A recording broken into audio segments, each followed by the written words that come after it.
Welcome, Wampum Crew, guys, gals, ghouls, friends, fiends, foes, whoever may be listening beyond the Omniverse tonight.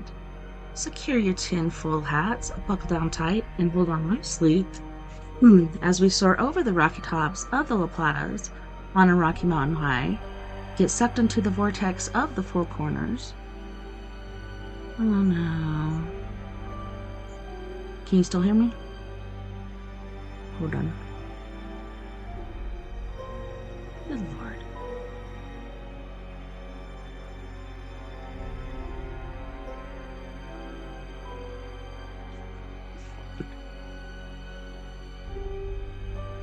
Hold on, my Spreaker peeps. This is just going horribly over here. I don't know what the heck is going on with this thing on Spreaker, but it does not seem to be wanting to work. Let me return to dashboard and I guess we'll just skedaddle into the studio there. Dang it.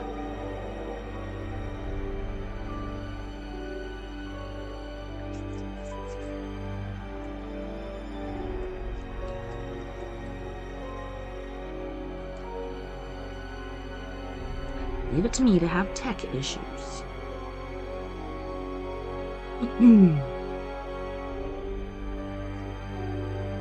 Yeah, I had two of me in there because I had to leave the stream to go and make room for tonight's stream, and then when I went back it had two of me in there, so that was just weird.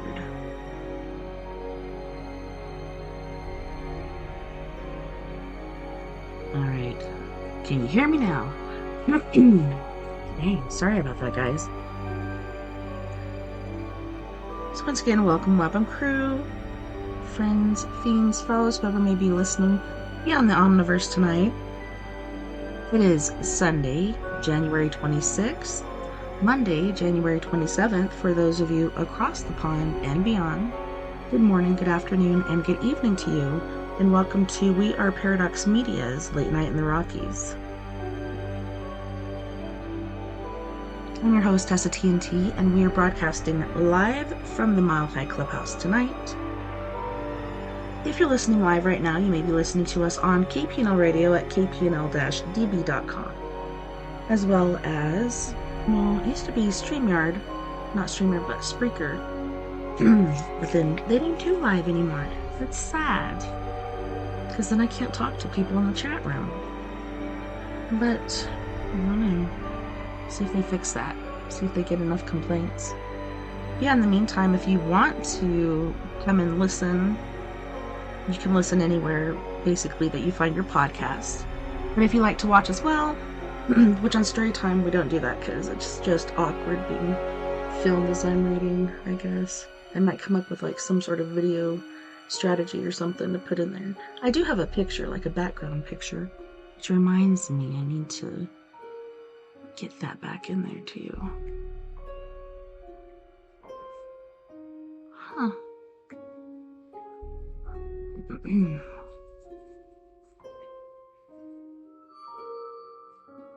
Weird. What the heck is happening? Yeah, I might just leave that. Leave that alone, because this is not doing what it's supposed to. What the crack is going on? Yeah, go to our YouTube if you don't mind. Mosey on over there. Give us a like. Share with your friends. Oh, man. Yeah, I'm just gonna leave that alone for tonight. And please subscribe if you haven't subscribed already.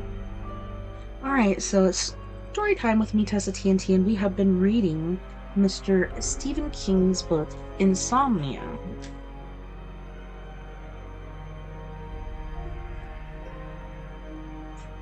We're getting pretty deep into it. We're on chapter 20. Alrighty. There was only one conversational exchange between them as the Oldsmobile rolled up Hospital Drive, and it was a brief one. Ralph? He glanced over at her, then quickly back at the road. The clacking sound under the hood had begun again, but Lois hadn't mentioned it yet. He hoped she wasn't going to do so now. I think I know where he is. Ed, I mean. I was pretty sure, even up on the roof, that I recognized that ramshackle old building they showed us. What is it and where? It's an airplane garage. What do you call it? Hangar? Oh my god, Ralph said. Coastal air on the Bar Harbor Road? Lois nodded. They have charter flights, seaplane rides, things like that. One Saturday when we were out for a drive, Mr. Chase went in and asked a man who worked there how much he'd charge to take us for sightseeing hop over the island. The man said $40, which was much more than we could have afforded to spend on something like that, and in the summer I'm sure the man would have stuck to his guns, but it was only April and Mr. Chase was able to dicker him down to $20. I thought that was still too much to spend on a ride, but it didn't even last an hour, but I'm glad we went. It was scary, but it was beautiful. Like the auras? Ralph said.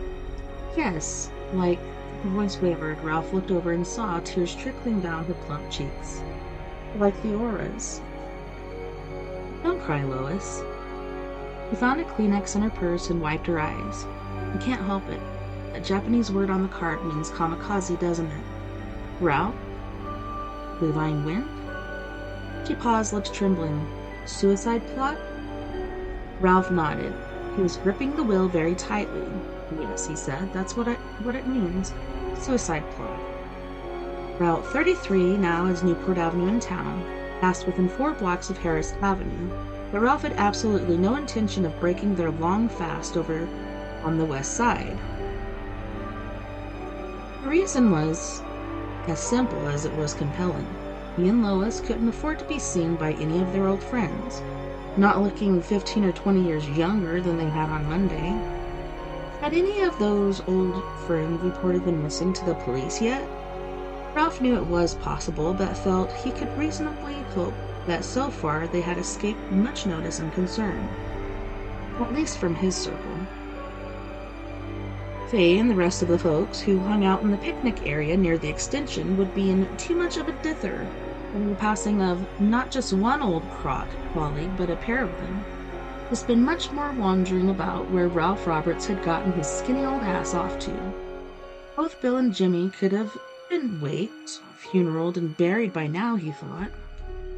We've got time for breakfast, Ralph. Find a place as quick as you can. I'm so hungry I could eat a horse with a scythe, and the hide's still on it. They were almost a mile west of the hospital now, far enough away to allow Ralph to feel reasonably safe, and he saw the dairy diner up ahead. As he signaled and turned into the parking lot, he realized he hadn't been here since Carol had gotten sick. A year at least, maybe more.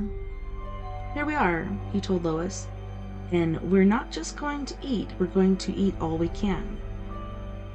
We may not get another chance today. She grinned like a schoolgirl. You've just put your finger on one of my great talents, Ralph. He wriggled a little on the seat. Also, you have to spend a penny. Ralph nodded. No food since Tuesday, and no bathroom stops either. Lois could spend her penny. He intended to pop into the men's room and let go of a couple of dollars. Come on, he said, turning off the motor and silencing the troublesome clacking under the hood. First the bathroom, then the food quake. On the way to the door, she told him, speaking in a voice Ralph found just a trifle too casual.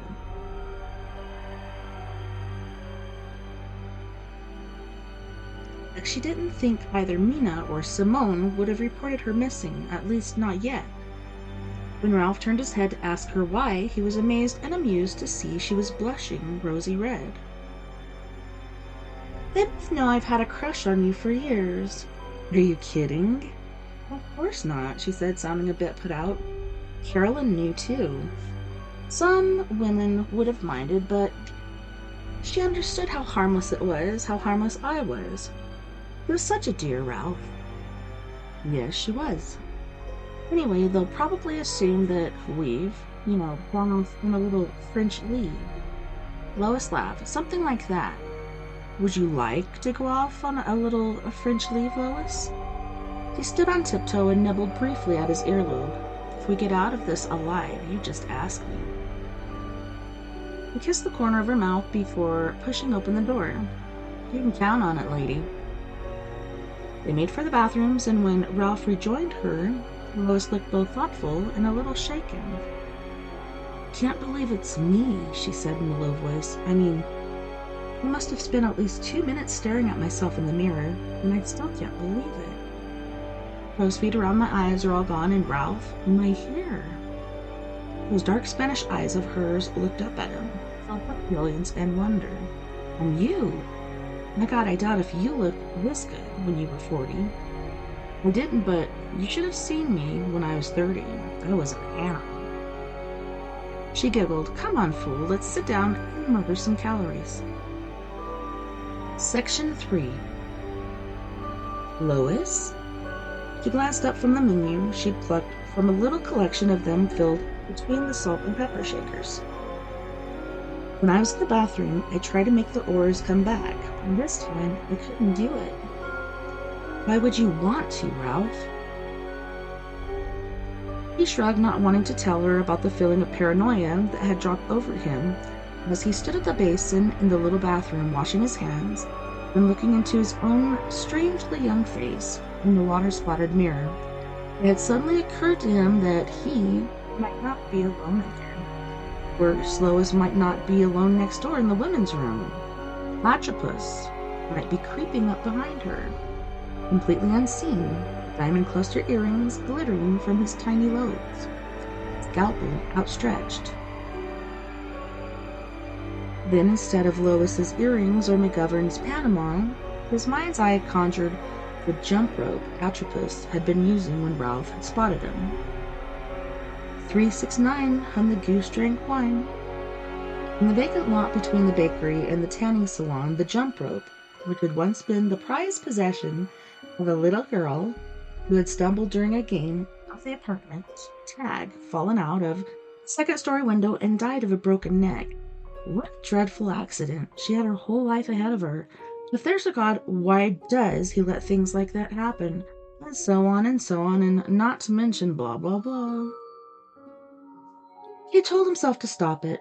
The things were bad enough without his indulging in gruesome fantasies of Atropus slashing Lois's balloon string, but it didn't help much. Mostly because he knew Atropus might really be here with them in the restaurant, and Atropus could do anything to them that he liked. Anything at all. Lois reached across the table and touched the back of his hand. Don't worry, the colors will come back. They always do. I suppose. He took a menu of his own, opened it, and cast an eye down the breakfast bill of fare. His initial impression was that he wanted one of everything. The first time he saw Ed acting crazy, he was coming out of the Derry airport, Lois said. Now we know why. He was taking flying lessons, wasn't he?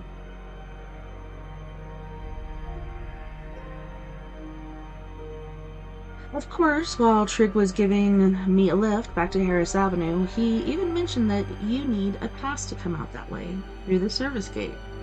He asked me if I knew how Ed had gotten one, and said I didn't. Now I do. We must give them to all the general aviation flying students. Do you think Helen knew about his hobby? Lois asked. He probably didn't. Did she?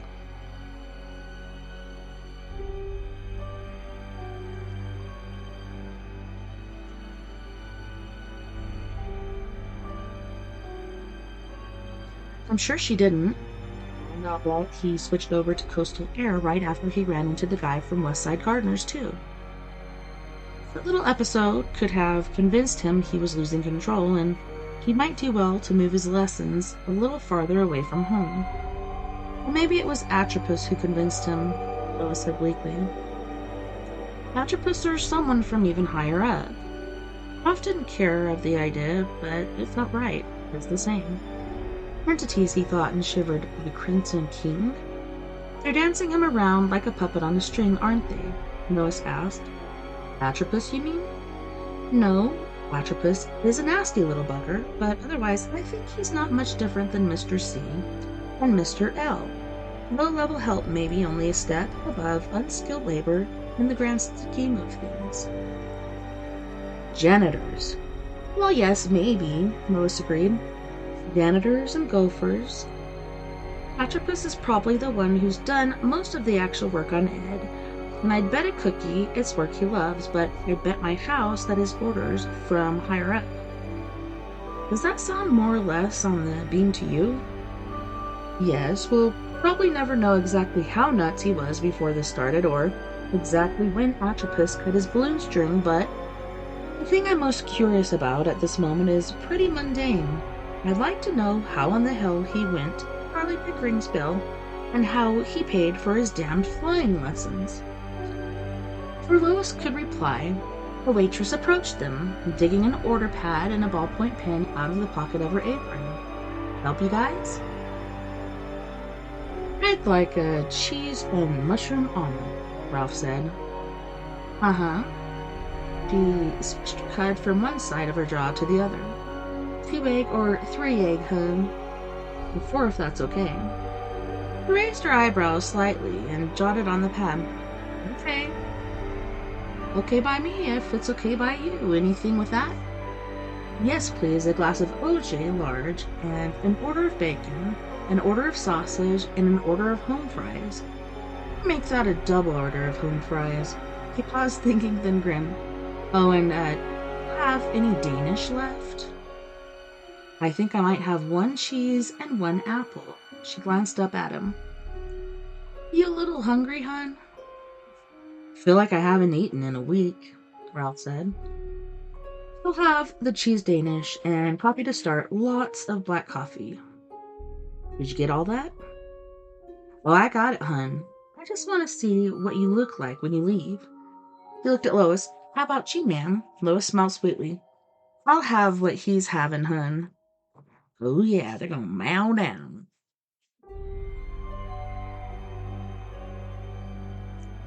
Section 4.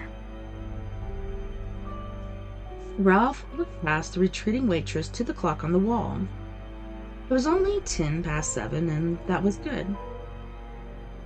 They could be out at Barrett's Orchards in less than half an hour, and with their mental lasers trained on Gretchen Tilbury, it was possible that Susan Day and her speech could be called off, boarded if you like, as early as 9 a.m.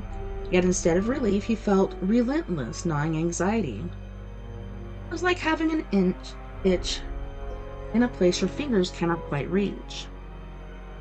All right, he said. Let's put it together. I think we can assume that Ed's been concerned about abortion for a long time. That he's probably been a pro-lifer supporter for years.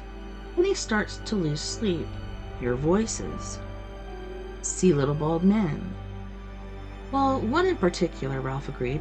Platypus becomes his guru, filling him in on the Crimson King, the Centurions, the whole 9 yards.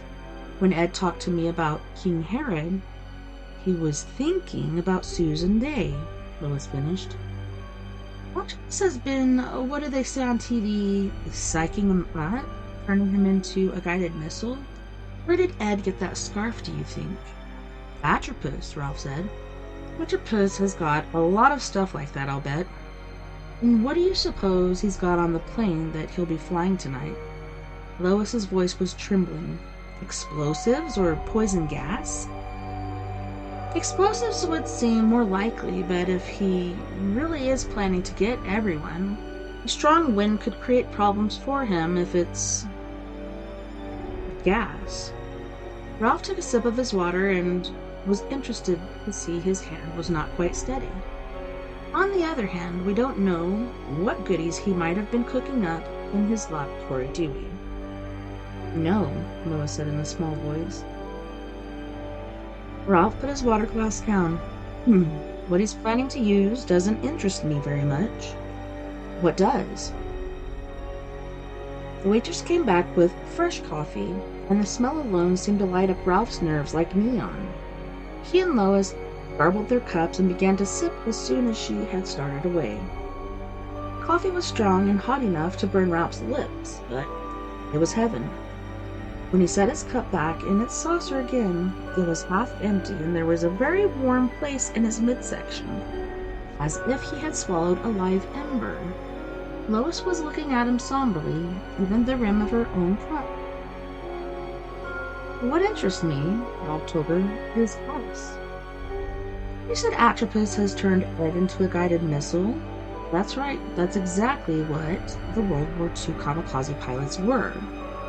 Father had his V-2s, Hirohito had his Divine Wind. The disturbing thing is that the Clotho and the Chassis have done the same thing to us. We've been loaded up with a lot of special powers and programmed to fly out to High Ridge on my Oldsmobile and stop Susan Day. I'd just like to know why. But we do know, she protested. If we don't stop in, Ed Dipnew is going to commit suicide tonight during the women's speech and take 2,000 people with him.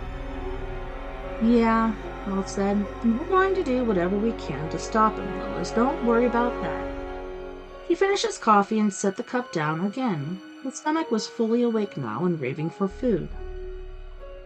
I could no more stand aside and let Ed kill all those people than I could stand in one place and not duck if someone threw a baseball at my head. It's just that we never got a chance to read the fine print at the bottom of that contract, and that scares me. He hesitated a moment. It also pisses me off. What are you talking about? About being played for a couple of patsies. We know why we're going to try and stop Susan Day's speech. We can't stand the thought of a lunatic killing a couple of thousand innocent people. But we don't know why they want us to do it. That's the part that scares me. We have a chance to save 2,000 lives, she said. Are you telling me that's enough for us, but not for them?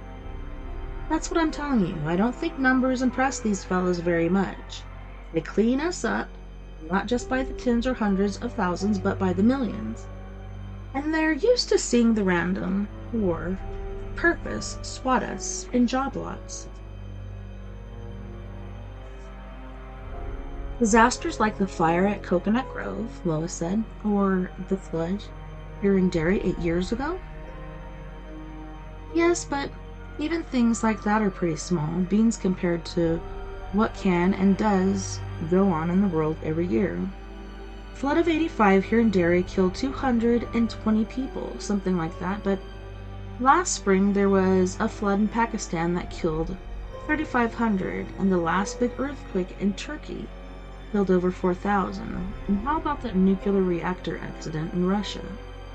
I read someplace that you can put the floor on that one at 70,000 dead. That's a lot of Panama hats and jump ropes and pairs of eyeglasses, Lois. He was horrified at how close he had come to saying pairs of earrings. Don't, she said and shuddered. I don't like thinking about it any more than you do, he said, but we have to. If only because those two guys were so goddamn anxious to keep us from doing just that. You see what I'm getting at yet? You must. Big tragedies have always been a part of the random. Why is this so different?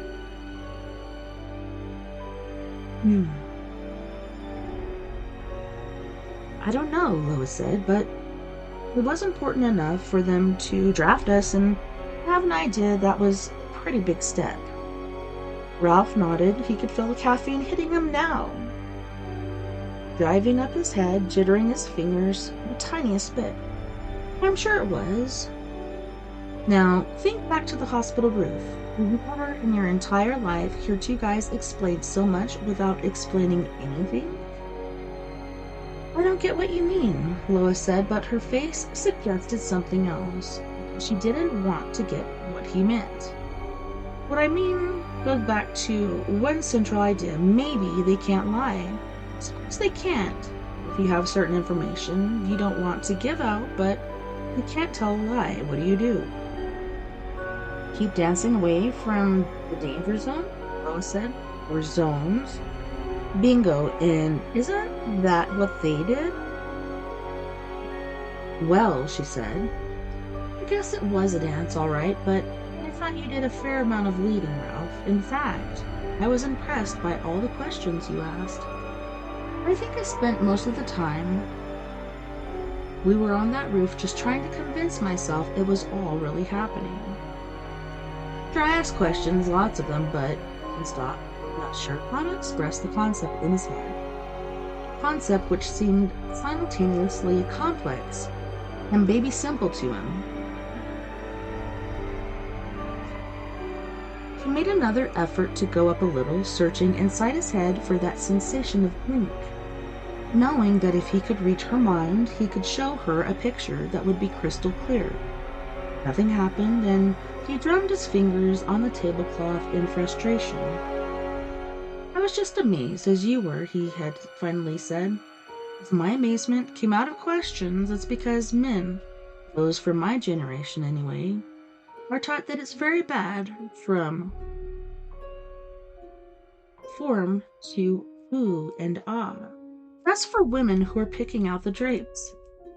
Sexist, she smiled as she said it, but it was a smile Ralph couldn't return. He was remembering Barbie Richards. If Ralph had moved toward her, she would almost certainly have pushed the alarm button beneath her desk. But she had allowed Lois to approach because she had swallowed a little too much of the old sister crap. Yes, he said quietly. I'm sexist, I'm old-fashioned, and sometimes it gets me in trouble. Ralph, I didn't mean... I know what you meant, and it's okay. What I'm trying to get across to you is that I was as amazed, as knocked out, as you were. So I asked questions, so what? Were they good questions? Youthful questions? I guess not, huh? Well, maybe. I didn't start out so badly, as I remember the first thing I asked when we finally made it to the roof was who they were. And what they wanted. We slipped those questions with a lot of philosophical blather, but I imagine they got a little sweaty on the backs of their necks for a while just the same.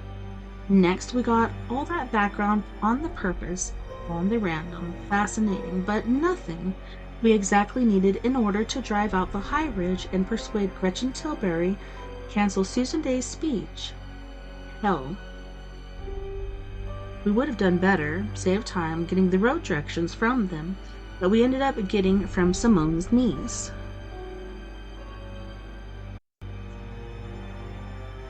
Lois looked startled. That's true, isn't it? Yeah, and all the time we were talking, time was flying by the way it does when you go up a couple of levels. They were watching it fly too. You can believe that. They were timing the whole scene so that when they finished telling us things we did need to know, there would be no time left to ask questions they didn't want to answer. I think they wanted to leave us with the idea that this whole thing was a public service. Saving all those lives is what it's all about. But they couldn't come right out and say so because that would be a lie, and maybe they can't lie. Right? Maybe they can't lie. So what do they want, Ralph? He shook his head. I don't have a clue, Lois. Not even a hint. She finished her own coffee, set the cup carefully back down in its saucer, studied her fingertips for a moment, then looked up at him. Again, he was forcibly struck by her beauty, almost leveled by it.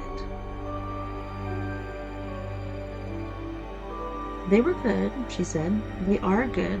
I felt that very strongly, didn't you? Yes, he said, almost reluctantly. Of course, he had felt it.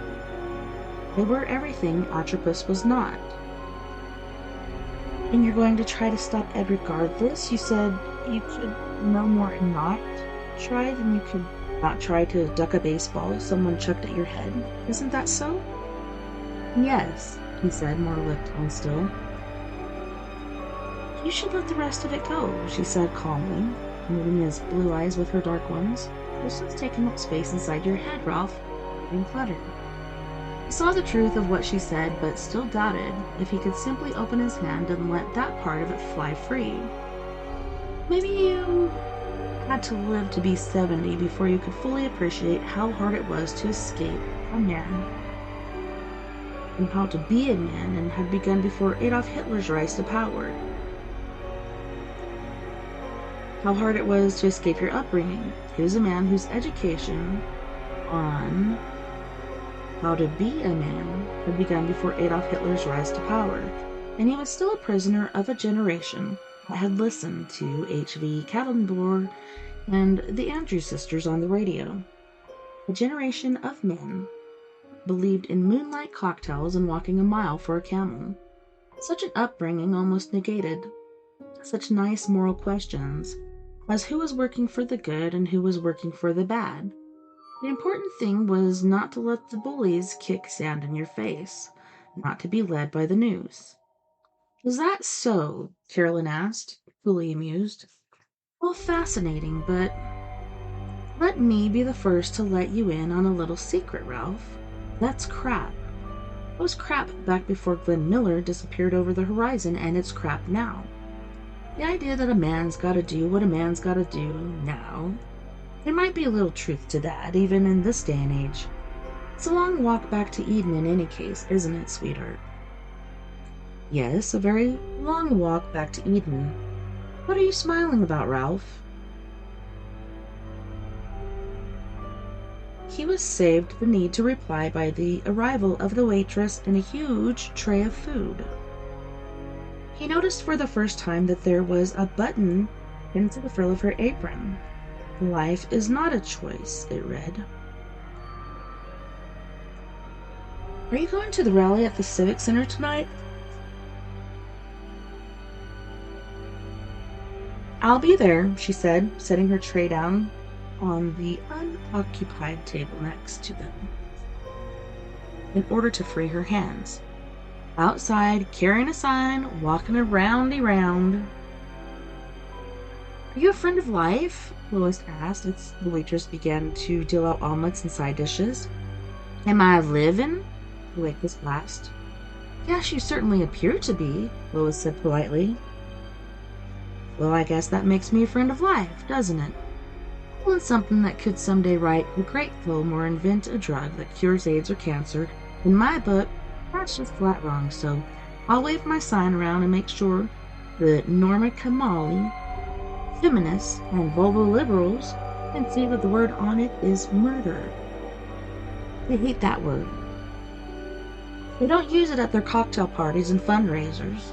You folks need ketchup?" "No," Ralph said. He could not take his eyes off of her. A faint green glow had begun to spread around her. It almost seemed to come wisping up from her pores. The auras were coming back, cycling up to full brilliance. "Did I grow a second head or something while I wasn't looking?" the waitress asked. She popped her gum and switched it to the other side of her mouth.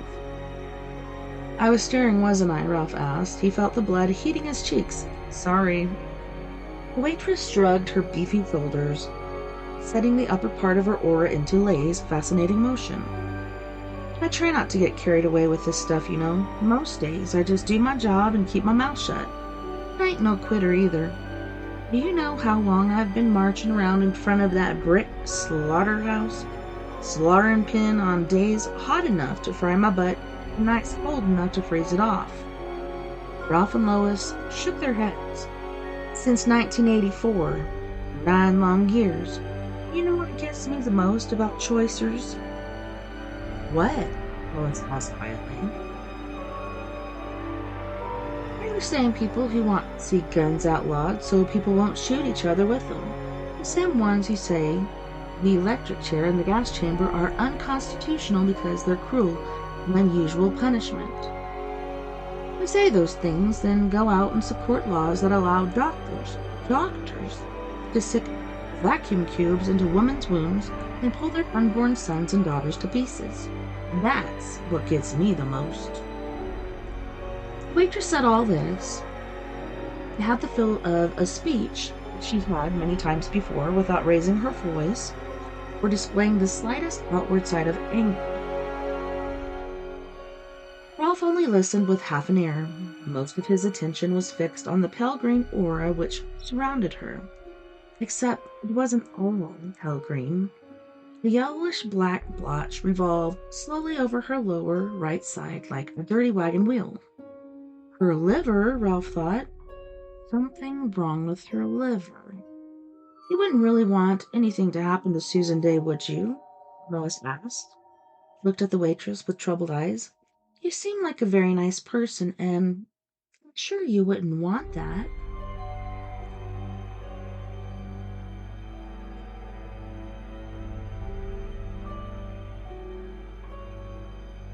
The waitress sighed. Through her nose produced two jets of fine green mist. I ain't as nice as I look, hun. If God did something to her, I'd be the first waving my hands around in the air and saying, Thy will be done, believe me. But if you're talking about some nut, I guess that's different. Things like that drag us all down, put us on the same level as the people we're trying to stop. The nuts don't see it that way, though. They're the jokers in the deck. Yes, Ralph said. Jokers in the deck is just what they are. I guess I really don't want anything bad to happen to that woman, the waitress said. But something could. It really could. And the way I look at it, if something does, she's got no one to blame but herself. She's running with wolves. And women who run with wolves shouldn't go acting too surprised if they get bitten. Section 5. Ralph wasn't sure how much he would want to eat after that, but his appetite turned out to have survived the waitress's view on abortion and Susan Day quite nicely. The Auras helped. The food had never tasted as good to him, not even as a teenager when he'd eaten 5 and even 6 meals a day, if he could get them. Lois matched him bite for bite, at least for a while. At least she pushed the remains of her home fries and her last 2 strips of bacon aside. Ralph plugged gamely on down the home stretch alone. He wrapped the last bite of toast around the last bit of sausage, pushed it into his mouth, swallowed, and sat back in his chair with a vast sigh. Your aura has gone 2 shades darker, Ralph. I don't know if that means you finally got enough to eat or that you're going to die of indigestion. It could be both, he said. You see them again too, huh? He nodded. You know something? Of all the things in the world, the one I'd like most right now is a nap. Yes, indeed. Now that he was warm and fed, the last 4 months of largely sleepless nights seemed to have fallen on him like a bag filled with sash weights. His eyelids felt as if they had been dipped in cement. I think that would be a bad idea right now, Lois said, sounding alarmed. A very bad idea. I suppose so, Ralph agreed. Lois started to raise her hand for the cheek, then lowered it again. What about calling your policeman friend? Weidecker, isn't that his name? Could he help us? Would he? Ralph considered this as carefully as his muzzy head would allow, then reluctantly shook his head. I don't quite dare try it. What could we tell him that wouldn't get us committed? And that's only part of the problem. If he did get involved, but in the wrong way, he might make things worse instead of better. Okay, Lois waved to the waitress. We're going to ride out there with all the windows open, and we're going to stop at the Dunkin' Donuts, out in the Old Cape for giant economy-sized coffees, my treat. Ralph smiled. It felt large and dopey and disconnected on his face, almost a drunken smile. Yes, ma'am. When the waitress came over and slid her check face down in front of him, Ralph noticed that the button reading "Life is not a choice" was no longer pinned to the frill of her apron. Listen, he said, with an earnestness Ralph found almost painfully touching. I'm sorry if I offended you folks. You came in for breakfast, not a lecture. You didn't offend us, Ralph said. He glanced across the table at Lois, who nodded in agreement. The waitress smiled briefly. Thanks for saying so, but I still kind of zoomed on you. Any other day, I wouldn't have, but we're having our own rally this afternoon at 4, and I'm introducing Mr. Dalton. Told me I could have 3 minutes, and I guess that's about what I gave you." "That's all right," Lois said, and patted her hand. "Really." The waitress's smile was warmer and more genuine this time, but it was starting to turn away. Ralph saw Lois's pleasant expression falter. He was looking at the yellow, black blob floating over just above the waitress's right hip. Ralph pulled out the pin he kept clipped to his breast pocket, turned over his paper placemat, and printed quickly on the back. When he was done, he took out his wallet and placed a $5 bill carefully below what he had written. When the waitress reached for the tip, she would hardly be able to avoid seeing the message. He picked up the check and flapped it at Lois. "Our first real date, and I guess I'll have to do and be Dutch," he said. "I'm $3 short if I leave here with 5. Please tell me you're not broke." "Oh, the poker queen of Ludlow Grange? Don't be silly." She handed him the helter-skelter fistful of bills from her purse. While he sorted through them for what he needed, he read what he had written on the placemat. "Madam, you are suffering from reduced liver function and should see your doctor immediately. And I strongly advise you to stay away from the Civic Center tonight." "Pretty stupid, I know," Ralph said. She kissed the tip of his nose. "Trying to help others is never stupid." "Thanks. She won't believe it, though. I'll think that we were pissed off about her button and her little speech in spite of what he said. But what I wrote was just our weird way of trying to get our way back on her. Maybe there's a way to convince her otherwise." Lois fixed the waitress, who was standing hip-shot by the kitchen, passed through the talking to the short-order cook, while she drank a cup of coffee, with a look of heart concentration. As she did, Ralph saw Lois's normal blue-gray aura deepen in color and draw inward, becoming a kind of body-hugging capsule. He wasn't exactly sure what was going on, but he could feel it. The hairs on his back or his neck stood at attention. His forearms broke out in goose flesh. "He's powering up," he thought, flipping all the switches, turning on all the turbines, and doing it on behalf of a woman she never saw before and probably never will see again. After a moment, the waitress felt it too. He turned to look at them as if she had heard her name called. Lois smiled casually and twiddled her fingers in a small wave, but when she spoke to Ralph, her voice was trembling with effort. "I've almost got it." "Almost got what?" "I don't know, whatever it is I need. It'll come in a second. Her name is Zoe, with 2 dots over the E. I'll pay the check." Distracted her. Try to keep her from looking at me. Makes it harder. He did as she asked and was fairly successful in spite of the way Zoe kept trying to look over his shoulder at Lois. The first time she attempted to ring the check into the register, Zoe came up with a total of $234.20. She cleared the numbers with an impatient poke of her finger, and when she looked up at Ralph, her face was pale and her eyes were upset. "What's with your wife?" she asked Ralph. "I apologize, but didn't I? Why did she keep looking at me like that?" Ralph knew Zoe couldn't see Lois because he was all but tap dancing in an effort to keep his body between the two of them, but he also knew she was right. Lois was staring. He attempted to smile. "I don't know what."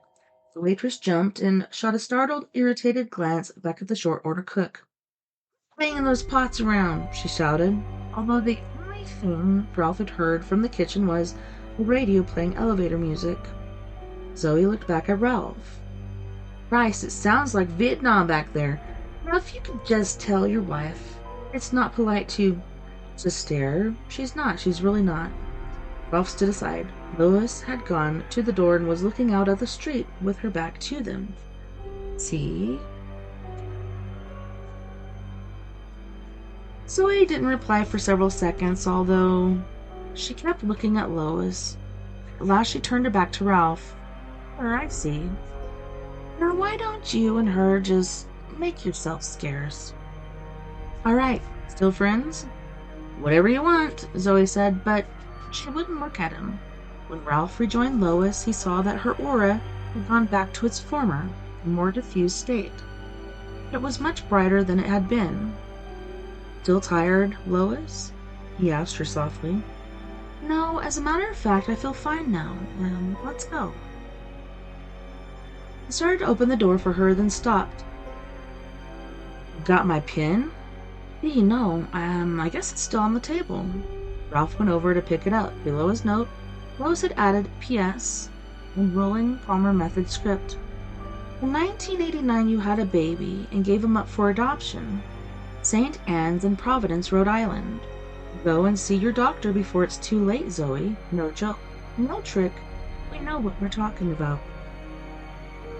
Oh boy, Ralph said as he rejoined her. That's going to scare the bejesus out of her. If he gets to her doctor before her liver goes belly up, I don't care. He nodded, and they went out. Chapter 6.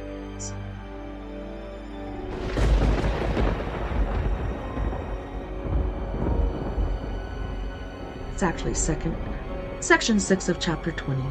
Sorry.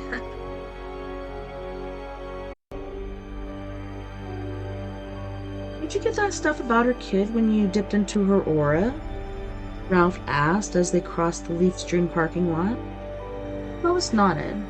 Beyond the lot, the entire east side of Derry was shimmering with bright kaleidoscope light.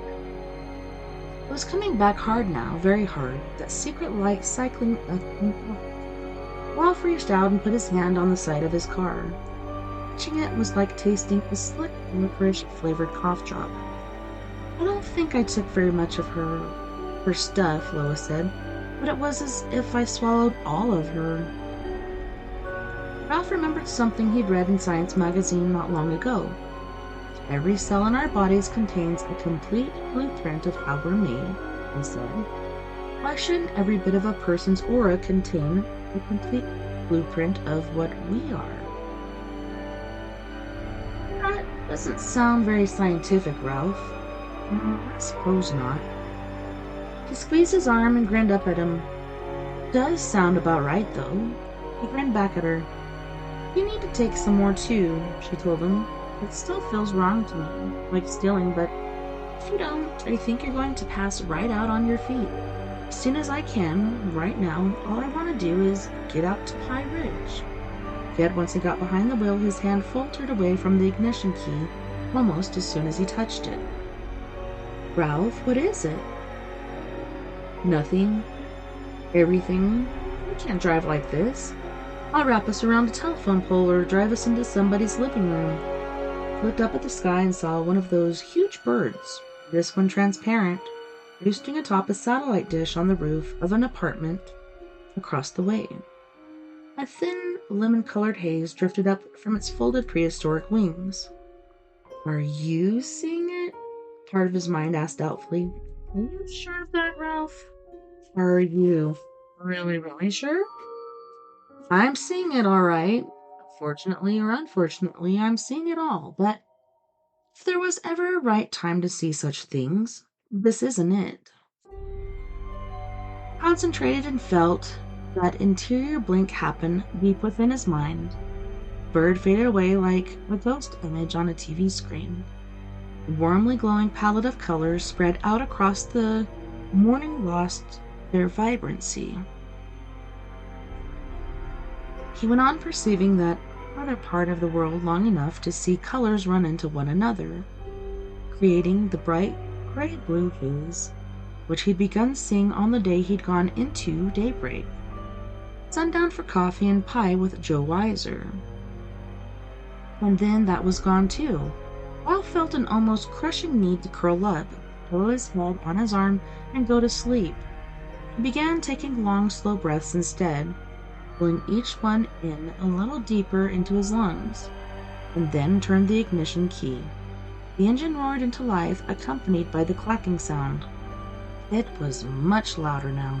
Sounds like you need to put some oil in that thing. Come on. What's that? Lois asked. I don't know, Ralph said, but he thought he did. Either a tie rod or a piston. In either case, it would be in trouble if it let go. At last the sound began to diminish, and Ralph dropped the transmission into drive. Spot me hard if you see me starting to nod off, Lois. You can count on it, she said. Now let's go.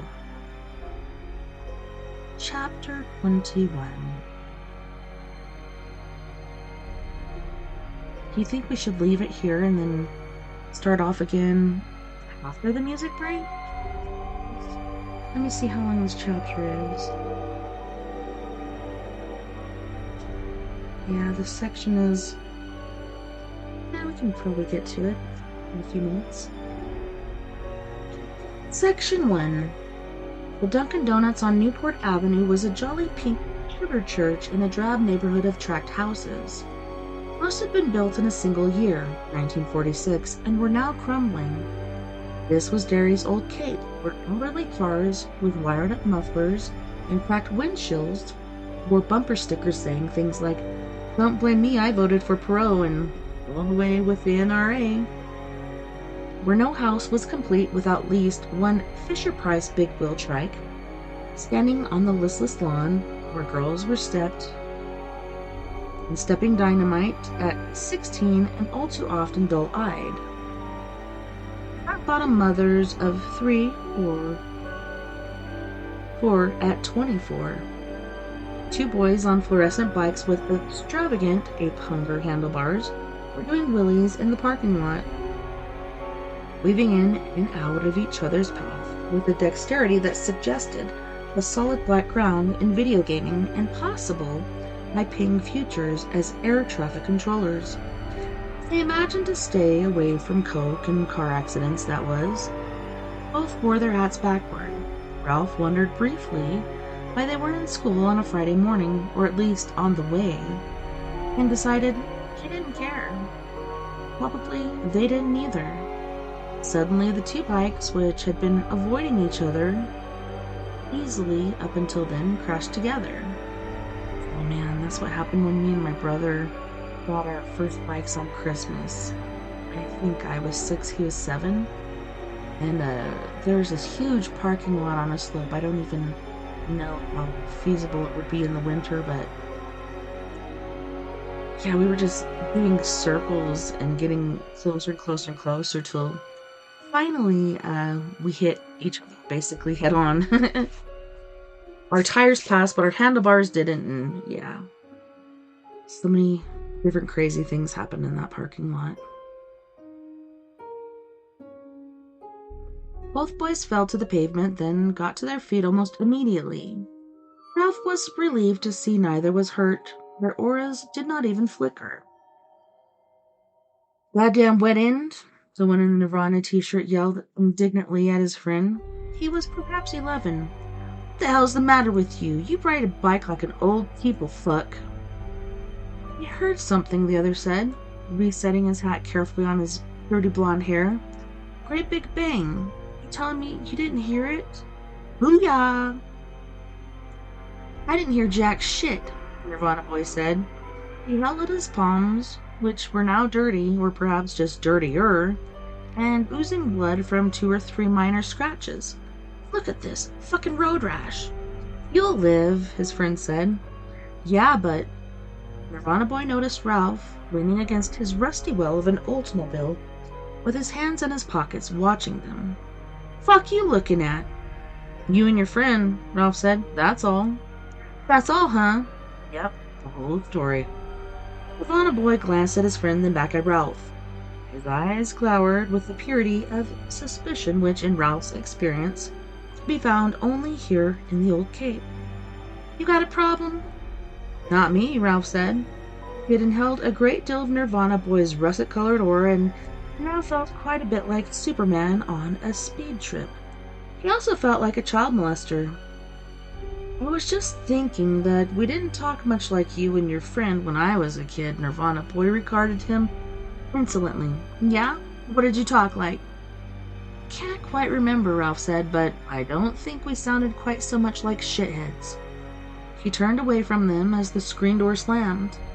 Lois came out of the Dunkin' Donuts with a large container of coffee in each hand. The boys, meanwhile, jumped on their fluorescent bikes and streaked away. Nirvana Boy giving Ralph one final distrustful look over his shoulder. "Can you drink this and drive the car at the same time?" Lois asked, handing him a coffee. "I think so," Ralph said, "but I don't really need it anymore. I'm fine, Lois." He glanced after the two boys, then nodded. "Let's go." Right, so we're on section 2 of chapter 21. We're gonna go to our music break. On this break, we have the lovely and talented Miss Mia Savage with her band Antidote for Savages, and they are hailing from Phoenix, Arizona. Don't go anywhere. We'll be right back after this music break.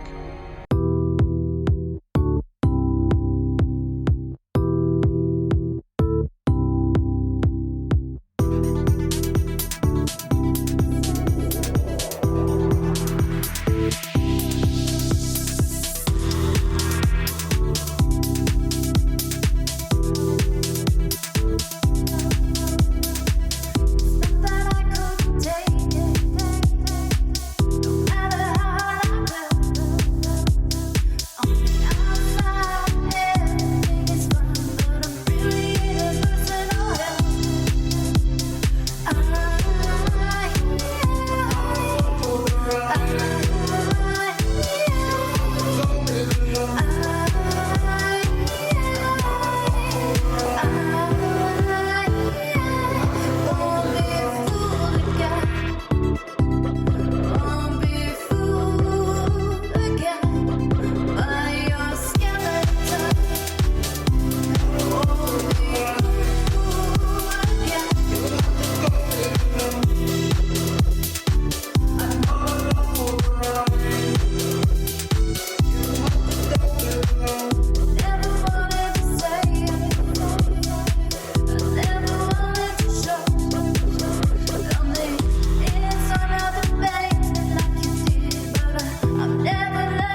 Welcome back, and thanks so much for joining me tonight on We Are Paradox Media's Late Night in the Rockies.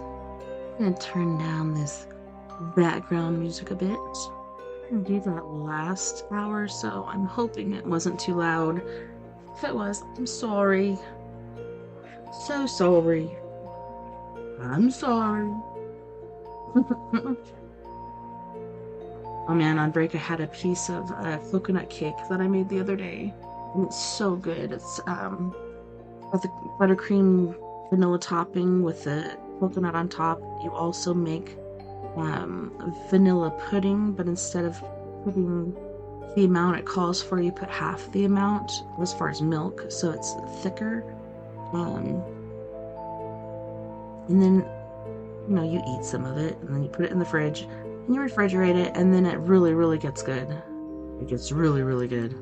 I had that in a cup of milk. It was awesome. I wish I could send you a piece of coconut cake, but unfortunately, that is not possible. Section 2. The world blazed all around them as they drove out Route 33 toward what had once been Barrett's Orchards, and they didn't have to slide even a single inch up the ladder of perception to see it. The city fell away, and they drove through second-growth woods on fire with autumn. The sky was a blue lane above the road, and the Oldsmobile's shadow raced beside them, wavering across leaves and branches. "That is so beautiful," Lois said. "Isn't it beautiful, Ralph?" "Yes, it is." "You know what I wish more than anything?" He shook his head. "That we could just pull over to the side of the road, stop the car, and get out and walk into the woods a little way. Find a clearing, sit in the sun, and look up at the clouds. You'd say, 'Look at that one, Lois. It looks like a horse.' And I'd say, 'Look over there, Ralph. It's a man with a broom.' Wouldn't that be nice?" "Yes," Ralph said. The woods opened in a narrow aisle. On their left, power poles marched down the street slope like soldiers. High-tension lines shone silver between them in the morning sunlight, gossamer as spider webs.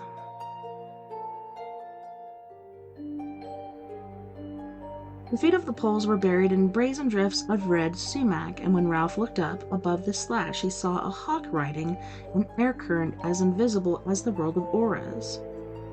"Yes," he said again, "that would be nice. Maybe we'll even get a chance to do it sometime, but..." "But what?"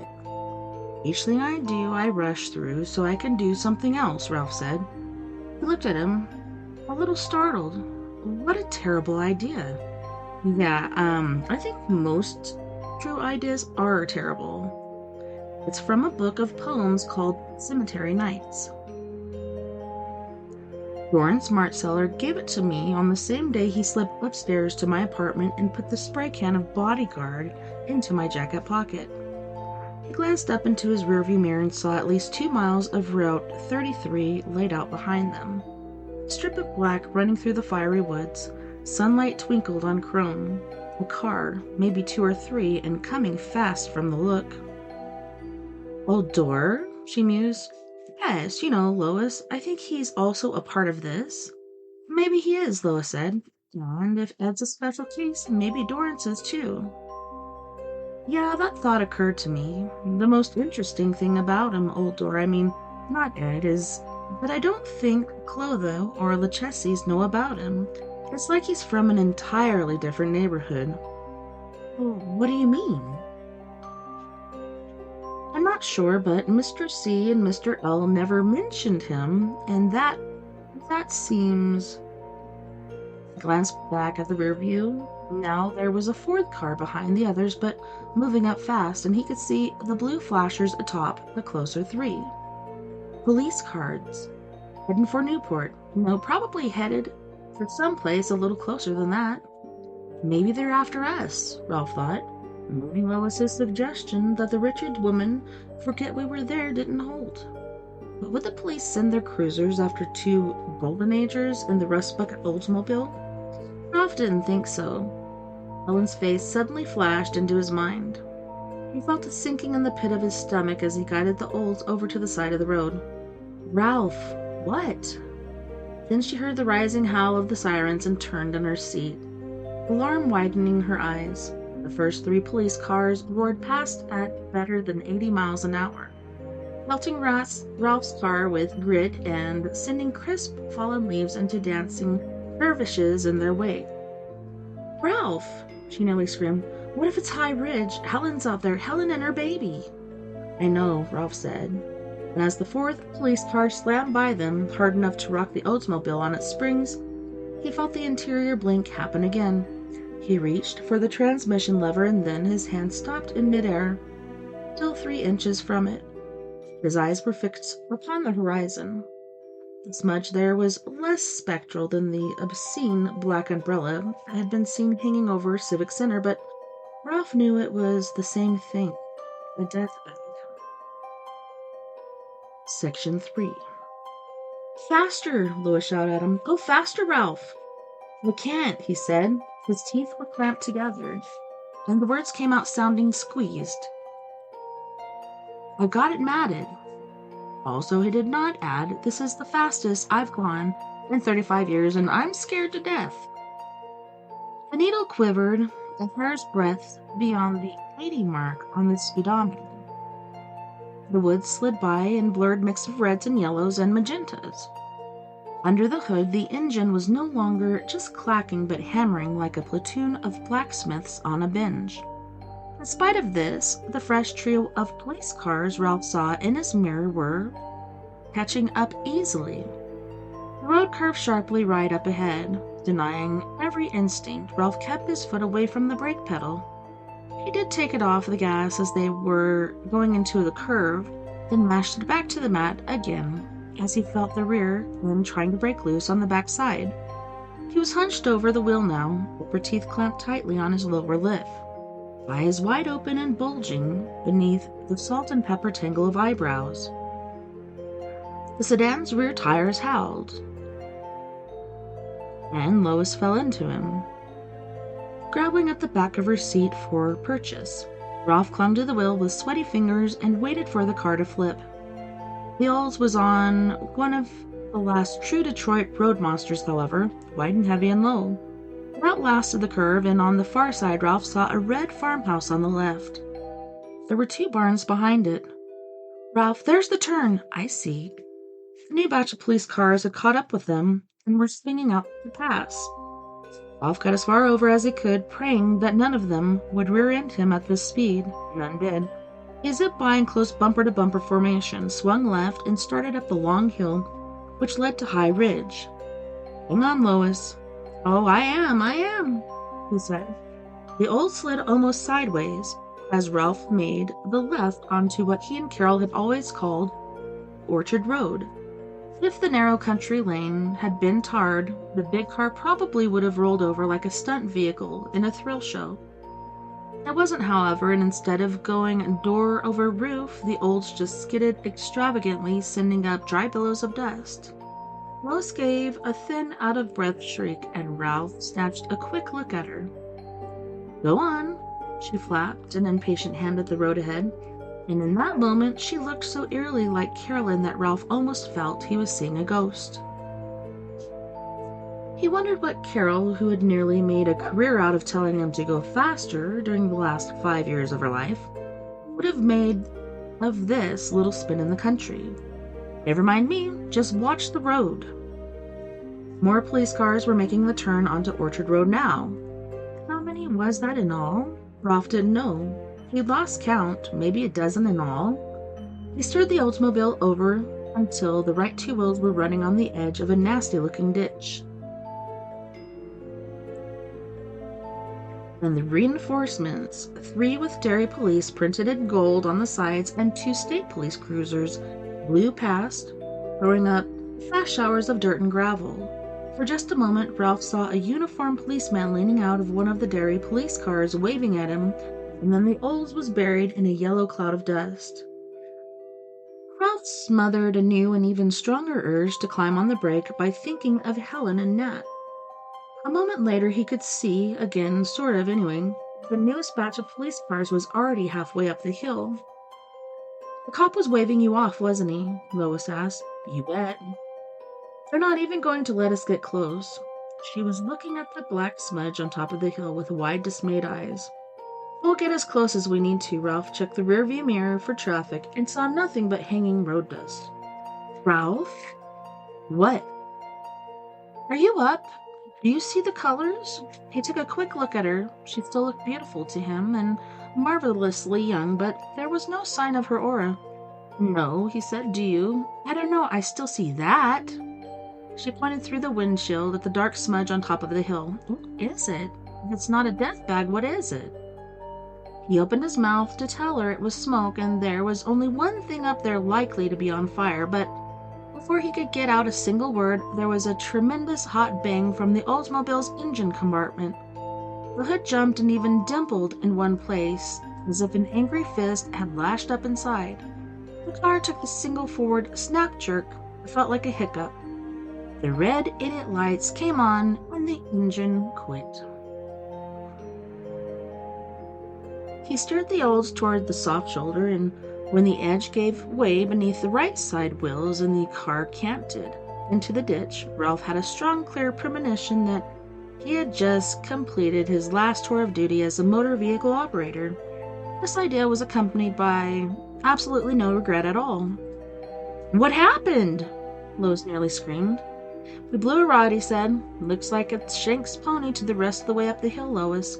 Come on, out on my side so you don't squelch in the mud. There was a brisk westerly breeze, and once they were out of the car, the smell of smoke from the top of the hill was very strong. They started the last quarter mile without talking about it, walking hand in hand and walking fast. By the time they saw the state police cruiser slewed sideways across the top of the road, the smoke was rising in billows above the trees, and Lois was gasping for breath. Lois, are you all right? I'm fine, she gasped. I just way too... Crack, crack, crack, pistol shots from beyond the car, blocking the road. They were followed by a hoarse, rapid coughing sound Ralph could easily identify from TV news stories about civil wars in third world countries and drive-by shootings in third world America cities. An automatic weapon set to rapid fire, there were more pistol shots than the louder, rougher reporting shotgun. This was followed by a shriek of pain that made Ralph wince and want to cover his ears. He thought it was a woman's scream, and he suddenly remembered something which had been eluding him. The last name of the woman John Lydecker had mentioned, McKay, it had been Sandra McKay. That thought coming at this time filled him with unreasoning horror. He tried to tell himself that the screamer could have been anyone, even a man. Sometimes men sounded like women when they had to be hurt, but he knew better. It was her. It was them, Ed's crazies. They had mounted an assault on High Ridge. More sirens from behind them, the smell of smoke thicker now. Lois looking at him with dismayed, frightened eyes and still gasping for breath. Ralph glanced up the hill and saw a silver RFD box standing at the side of the road. There was no name on it. Of course, the women who ran High Ridge had done their best to keep a low profile and maintain their anonymity. Much good it had done them today. The mailbox's flag was up. Somebody had a letter for the postman.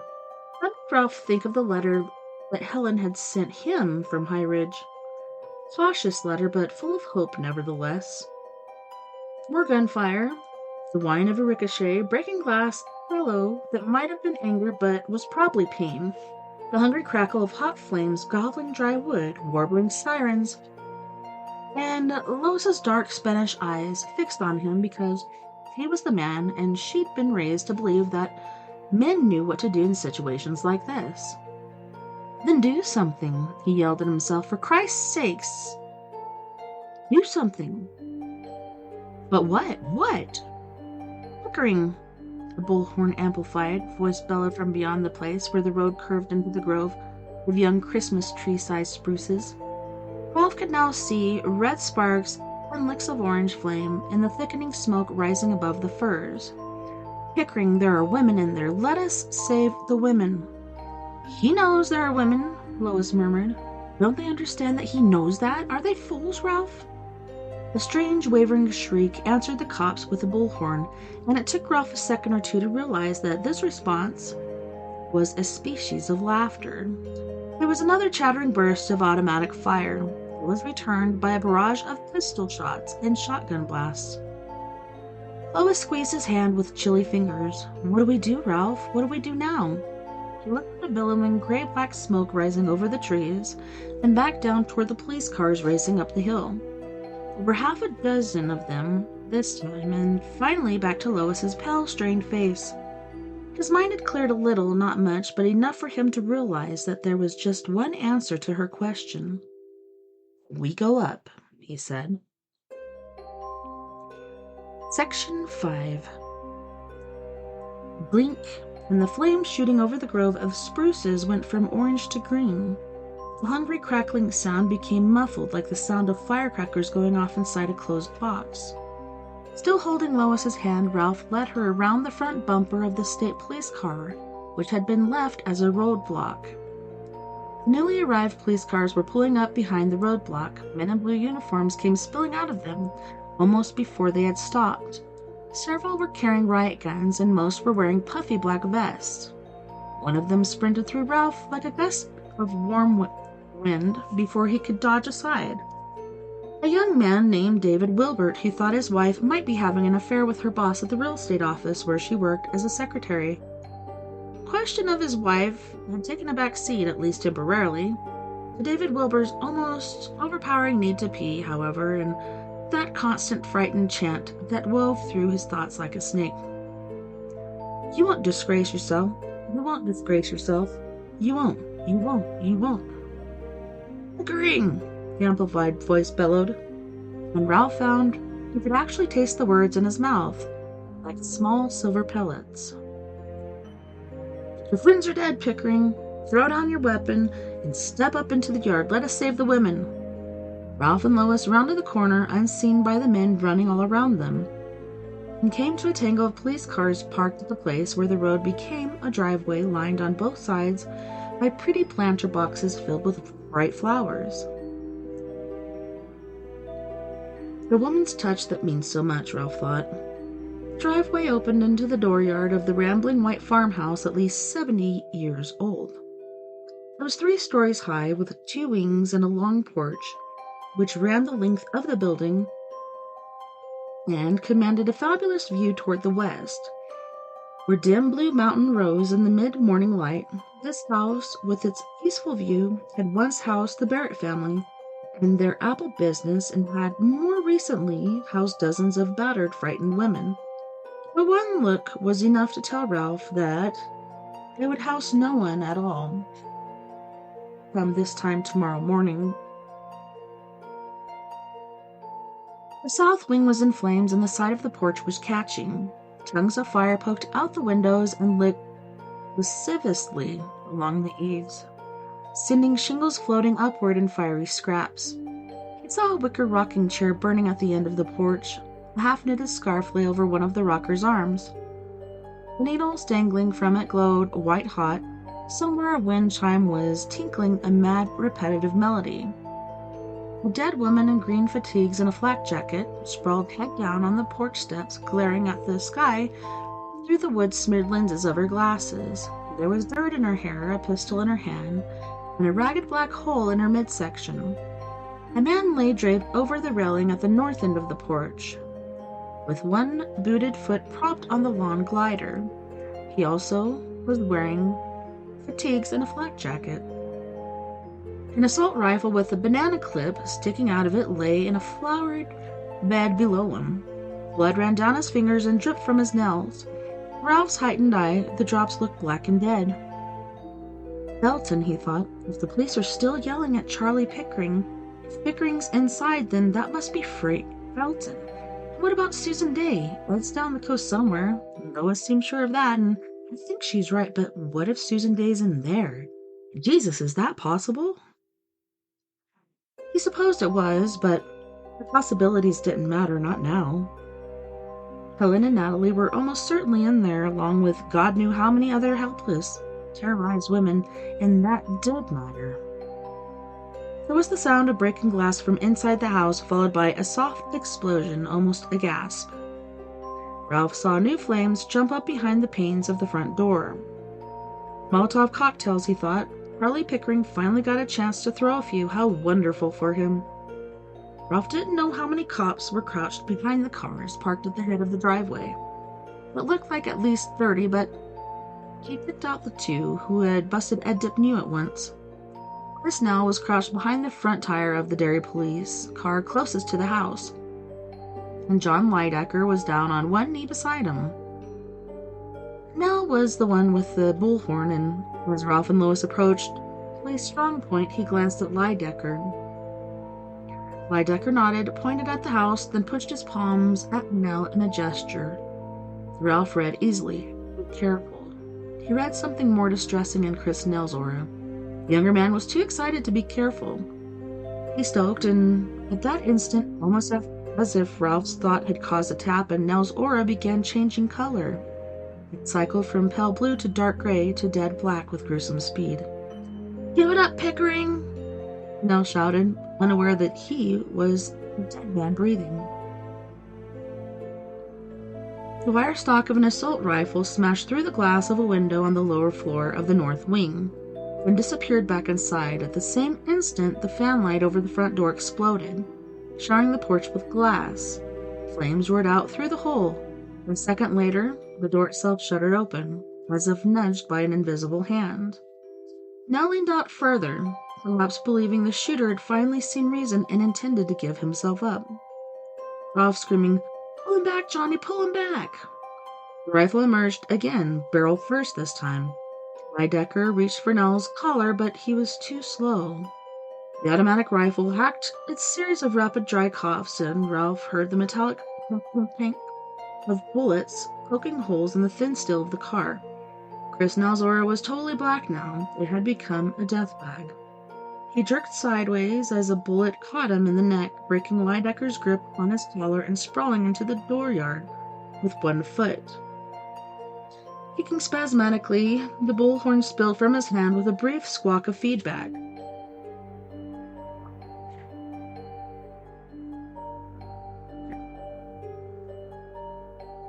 The policeman behind one of the other cars cried out in surprise and horror. Lois's shriek was much louder. More bullets stitched across the ground toward Nell and then slapped small black holes in the thighs of his blue uniform. Ralph could dimly see the man inside the death bag, which was suffocating him. He was making blind efforts to roll over and get up. There was something singularly horrible about his struggles. To Ralph, it was like watching a creature caught in a net drown in shallow, filthy water. Lydecker lunged out from behind the police car, and as his fingers disappeared into the black membrane surrounding Chris Nell, Ralph heard Old Doris say, "I wouldn't touch him anymore if I were you, Ralph. I can't see your hands." Lois, Don't, he's dead. He's already dead." The gun poking out of the window had started to move to the right. Now it swiveled unhurriedly back toward Lydecker, the man behind it, undeterred and apparently unhurt by the hail of bullets directed at him from the other police. Ralph raised his right hand and brought it down in the karate chop gesture again, but this time, instead of a wedge of light, his fingerprints produced something that looked like a large blue teardrop. It spread across Lydecker's lemon-colored aura, just as the rifle sticking out of the window opened fire. Ralph saw two slugs strike the tree just to Lydecker's right, sending chips of bark flying into the air and making black holes in the fir's yellowish-white undersurface. A third struck the blue covering, which had coated Lydecker's aura. Ralph saw a momentary flicker of dark red just to the left of the detective's temple, and heard a low whine as the bullet either ricocheted or skipped, the way a flat stone will skip across the surface of a pond. Lydecker pulled Nell back behind the car, looked at him, then tore open the driver's side door and threw him into the front seat. Ralph could no longer see him, but he could hear him screaming at someone over the radio, asking where the fuck the rescue vehicles were. More shattering glass, and Lois was grabbing frantically at Ralph's arm, pointing at something. At a brick tumbling end over end into the dooryard. It had come through one of the low, narrow windows at the base of the north wing. These windows were almost obscured by the flower beds which edged the house. "Help us!" a voice screamed through the broken window, even as the man with the assault rifle fired reflexively at the tumbling bricks, sending up puffs of reddish dust, then breaking it into 3 jagged chunks. Neither Ralph nor Lois had ever heard that voice raised in a scream, but both recognized it at once, nevertheless. It was Helen New's voice. "Help us, please! We're in the cellar! We have children! Please don't let us burn to death! We have children!" Ralph and Lois exchanged a single wide-eyed glance, then ran for the house. Section 6. 2 uniformed figures, looking more like pro football linemen than cops, in their bulky Kevlar vests, charged from behind one of the cruisers, running flat out for the porch, with their riot guns held at port arms. As they crossed the dooryard on a diagonal, Charlie Pickering leaned out of his window, still laughing wildly, his gray hair zanier than ever. The volume of fire directed at him was enormous, showering him with splinters from sides of the window, and actually knocking down the rusty gutter above his head. It struck the porch with a hollow bonk. But not a single bullet touched him. How can they not be hitting him? Ralph thought as he and Lois mounted the porch toward the lime-colored flames, which were now billowing through the open front door. Christ Jesus, it's almost point-blank range. How can they possibly not be hitting him? But he knew now, and why. Clotho had told them that both Petropus and Ed Dipneu had been surrounded by forces of which were malignant yet protective. Was it not likely that those same forces were now taking care of Charlie Pickering, much as Ralph himself had taken care of Lydecker when he'd left the protection of the police car to drag his dying colleague back to cover? Pickering opened up on the charging state troopers, his weapon switched to rapid fire.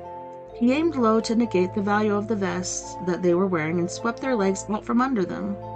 One of them fell in a silent heap, the other crawled back the way he had come, shrieking that he was hit. He was hit, oh fuck, he was hit bad. "Barbecue!" Pickering cried out of the window in his screaming, laughing voice. "Barbecue! Barbecue! Holy cookout! Burn the bitches! God's fire! God's holy fire!" There were more screams now, seemingly from right under Ralph's feet. When he looked down, he saw a terrible thing. A medley of oars were seeping up from between the porch boards like steam, the variety of their colors muted by the scarlet blood glow of red shape.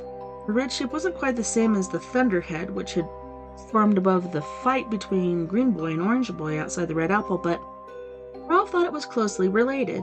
The only difference was that this one had been born of fear instead of anger and aggression. "Barbecue!" Charlie Pickering was screaming, and then something about killing the devil cunts.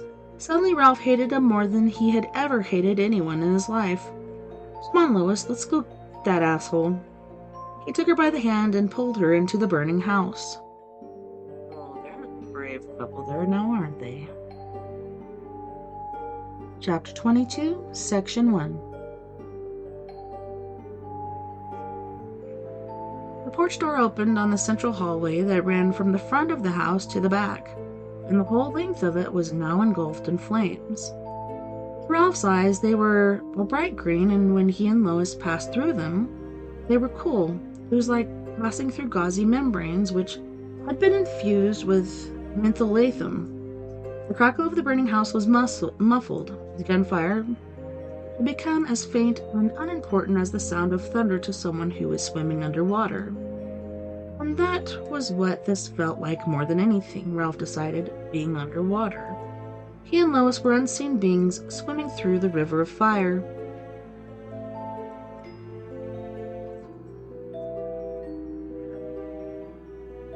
He pointed to a doorway on the right and looked questioningly at Lois. She nodded. He reached for the knob and grimaced with disgust as his fingers passed right through it. Just as well, of course, if he had actually been able to grab the damn thing. He would have left the top 2 layers of his fingers hanging off the brass knob in cardboard strips. "We have to go through it, Ralph." He looked at her, assessingly, saw a great deal of her fear and worry in her eyes, but no panic, and nodded. They went through the door together just as the chandelier halfway down the hall fell to the floor with an unmusical crash of glass pendants and iron chain. There was a parlor on the other side, and what they saw there made Ralph's stomach clench in horror. Two women were propped against the wall below a large poster of Susan Day in jeans and a Western-style shirt.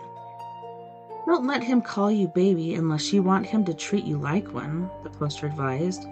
Both had been shot in the head at point-blank range.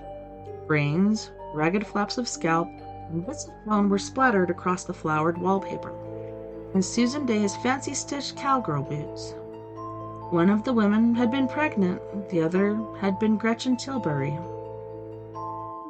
Ralph remembered the day that she had come to his home with Helen to warn him to give him a can of something called Bodyguard. On that day he had thought her beautiful, but of course, on that day her finely made head had still been intact and half of her pretty blonde hair hadn't been roasted off by a close-range rifle blast. 15 years after she had narrowly escaped being killed by her abusive husband, another man had put a gun to Gretchen Tilbury's head and blown her right out of the world. She would never tell another woman about how she had gotten the scar on her left thigh. For one horrible moment, Ralph thought he was going to faint. He concentrated and pulled himself back by thinking of Lois. Aura had gone dark, shocked red. Jagged black lines raced across it and through it.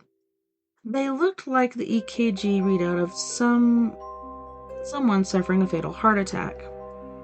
Oh, Ralph, oh, God. Something exploded at the south end of the house with force enough to blow open the door that they had just walked through. Ralph guessed it might have been a propane tank or tanks. Not that it mattered much at this point. Flaming scraps of wallpaper came wafting in from the hall, and he saw both the room's curtains and the remaining hair on Gretchen Tilbury's head rip toward the doorway as the fire sucked the air out of the room to feed itself. How long would it take for the fire to turn the women and children down cellar into crispy critters? Ralph didn't know and suspected that it didn't matter much either. The people trapped down there would be dead of suffocation or smoke inhalation long before they began to burn.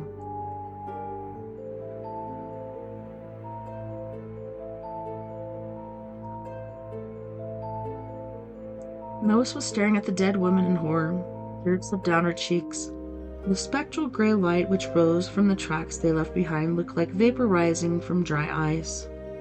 Ralph walked across the parlor toward the closed double doors on the far side, paused before them long enough to take a deep breath, then put his arm around Lois's waist and stepped into the wood. There was a moment of darkness in which not just his nose but his entire body seemed suffused with the sweet aroma of sawdust. And then they were in the room beyond, the northernmost room in the house. It had perhaps once been a study, but had since been converted into a group therapy room. In the career of dozen or so folding chairs had been set up in a circle. The walls were hung with plaques saying things like, "I cannot expect respect from anyone else until I respect myself." On the blackboard at one end of the room, someone had printed, "We are family. I've got all my sisters with me." You guys know that song, don't you? In capital letters. Crouched beside it were one of the east-facing windows that overlooked the porch, wearing his own Kevlar vest over a stoopy sweatshirt Ralph would have recognized anywhere, was Charlie Pickering. "Barbecue all godless women," he screamed. A bullet whined past his shoulder. Another buried itself in the window frame to his right and flicked a splinter against one of the lenses of his horn-rimmed glasses. The idea that he was being protected returned to Ralph, this time with the force of a conviction. Lesbian cookout. Give them a taste of their own medicine. Teach them how it feels. Step Lois right up where you are now. What are you going to do? Take care of him. Don't kill him, Ralph. Please don't kill him. Why not? Ralph thought bitterly. I'd be doing the world a favor. That was undoubtedly true, but this was no time to argue. All right, I won't kill him. Now, stay put, Lois. There's too many goddamn bullets flying around for both of us to risk going down. Before she could reply, Ralph concentrated, summoned the blink, and dropped back to the short time level. It happened so fast.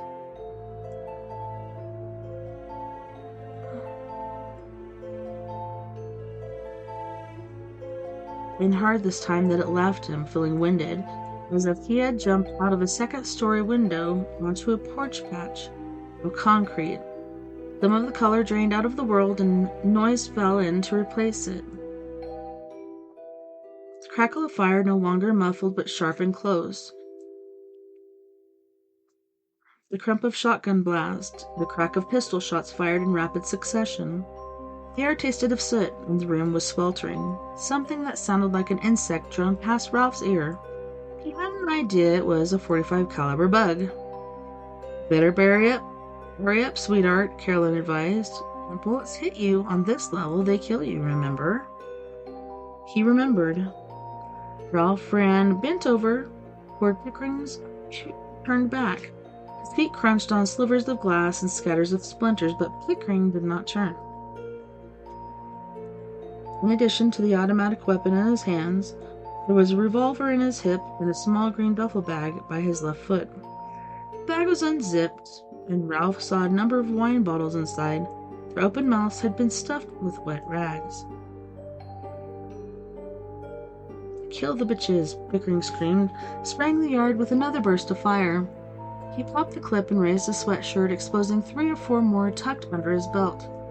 Ralph reached into the open duffel bag, seized one of the gasoline-filled wine bottles by the neck, and swung it at the side of Pickering's head. As he did, he saw the reason Pickering hadn't heard his approach. The man was wearing shooter's plugs. Before Ralph had time to reflect upon the irony of the man on a suicide mission taking pains to protect his hearing, the bottle scattered against Pickering's temple, dousing him with amber liquid and green glass. He staggered backwards, one hand going to his scalp, which was cut open in 2 places. Blood poured through his long fingers that should have blocked to all his eyes wide and shocked behind the smeary lenses of his spectacles, his hair reaching for the sky and making him look like a cartoon of a man who has just received a huge jolt of electricity. "You!" he cried. "Devil sent centurion! God bless baby killer." Ralph thought of the 2 women in the other room and was once more overwhelmed with anger, except that anger was too mild. A word much too mild. He felt as if his nerves were burning inside his skin, and thought that drummed up in his mind was, one of them was pregnant, so who's the baby killer? One of them was pregnant, so who's the baby killer? One of them was pregnant, so who's the baby killer? Another high-caliber bug drummed past his face. Ralph didn't notice. Pickering was trying to lift the rifle with which he had undoubtedly killed Gretchen Tilbury and her pregnant friend. Ralph snatched it from his hands and turned it on him. Pickering shrieked with fear. A sound that maddened Ralph even more, and he forgot the promise he had made to Lois. He raised the rifle, fully meaning to empty it into the man, who was now cringing dejectedly against the wall. In the heat of the moment, it occurred to neither of them that there was currently no clip in the gun, but before he could pull the clip or trigger, he was distracted by a brilliant swarm of light bleeding into the air beside him. First, it was without shape, a fabulous kaleidoscope, whose colors had somehow escaped the tube, which was supposed to contain them, and then it took on the form of a woman with a long, gauzy gray ribbon rising from her head. "Don't kill him. Ralph, please don't kill him." All right, on that note, we're going to go to our second music break. On this music break, we have Miss Mia Savage with her band Antidote for Savages, and she's hailing from Phoenix, Arizona. She's going to be singing Bury Me in Heaven, Not a Phase, Singing to Your Grave, and Bottom Line. Don't go anywhere. We'll be right back after this music break.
right now between fear and love.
Just a choice right now between fear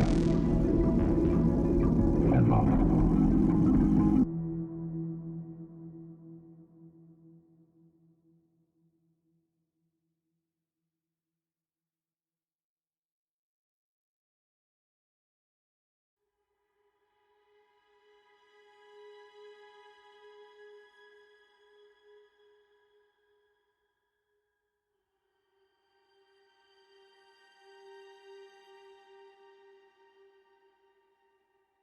Welcome back, and thanks so much for hanging out with me tonight on We Are Paradox Media's Late Night in the Rockies.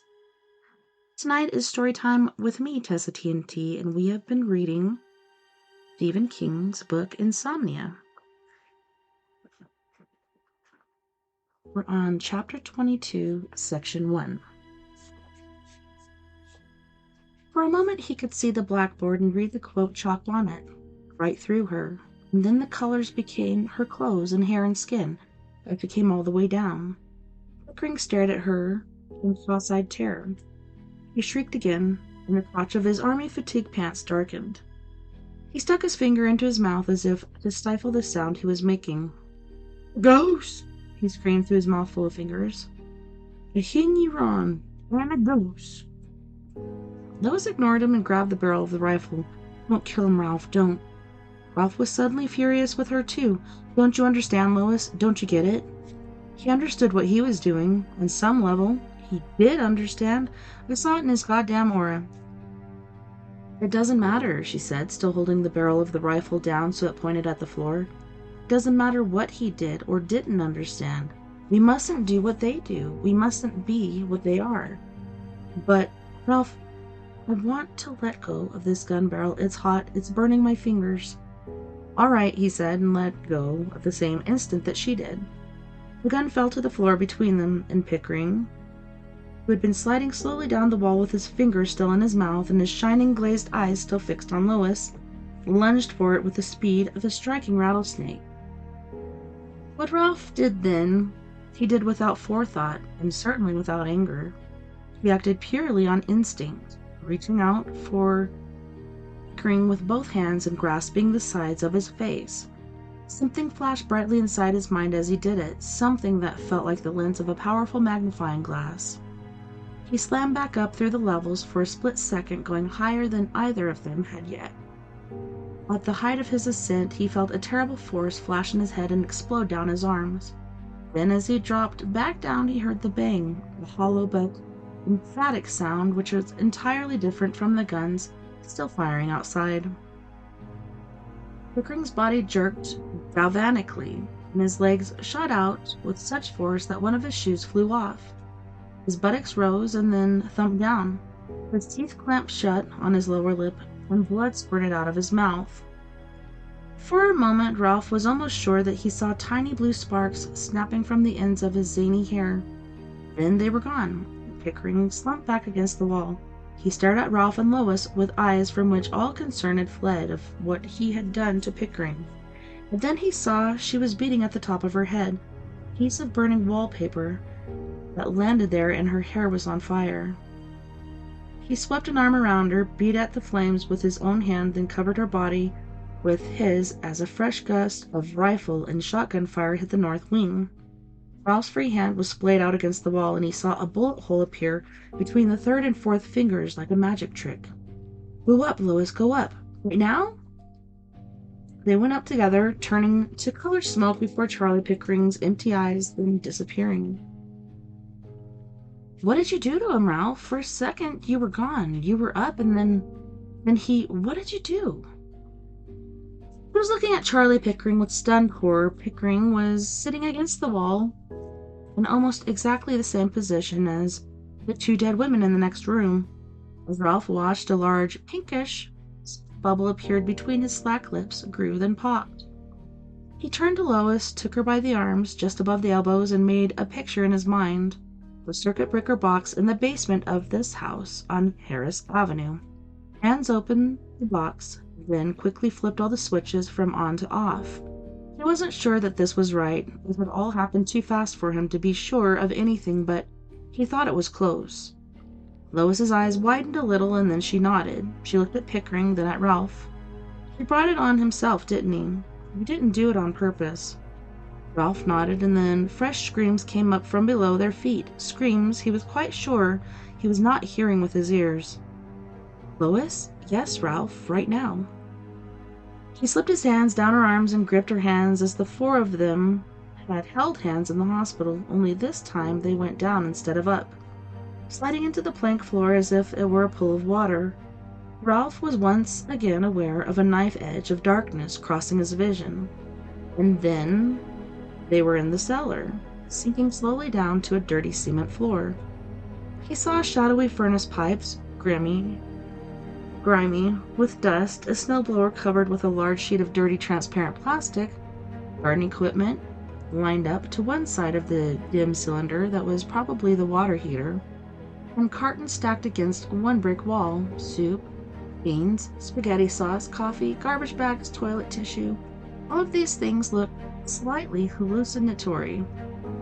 Not quite there, and at first Ralph thought this was a new side effect of having gone to the next level. Then he realized it was just smoke. The cellar was filling up with it rapidly. There were 18 or 20 people clustered at one end of the long, shadowy room, most of them women. Ralph also saw a little boy of about 4 clinging to his mother's knee. Mommy's face showed the faded bruises of what might have been an accident, but was probably on purpose. A little girl, a year or two older, with her face pressed against her mother's stomach, and he saw Helen. She was holding Natalie in her arms and blowing into the baby's face, as if he could keep the air around her clear of smoke.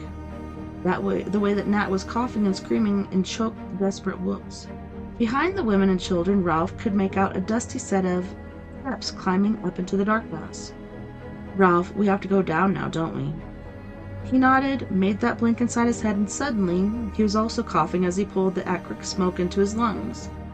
They materialized directly in front of the group at the foot of the stairs, but only the little boy with his arms around his mom's knee reacted. In that moment, Ralph was positive that he had seen this kid somewhere before, but he had no idea where.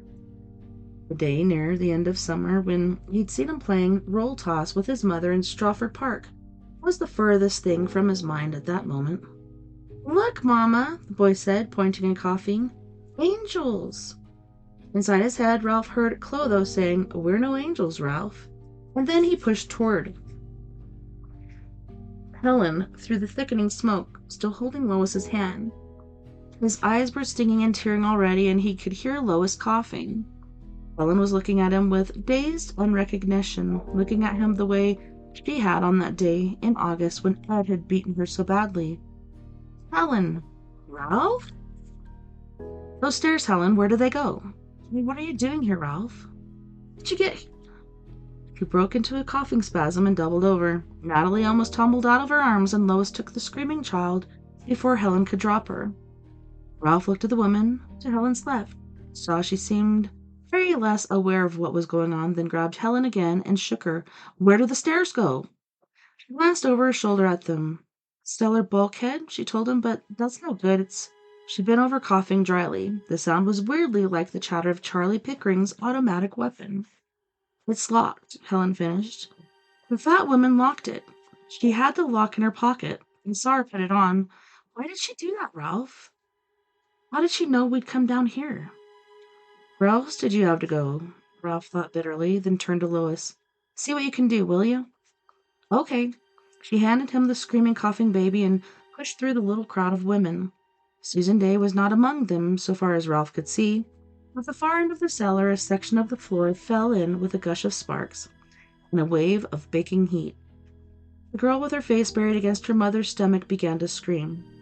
Lois climbed 4 of the stairs, then reached up with her palms held out, like a minister giving a benediction. In the light of the swirling sparks, Ralph could dimly see the slanting shadow that was the bulkhead. Lois put her hands against it. For a moment, nothing happened. And then she flickered briefly out of existence in rainbow swirl colors. Ralph heard a sharp explosion that sounded like an aerosol can exploding in a hot fire, and then Lois was back.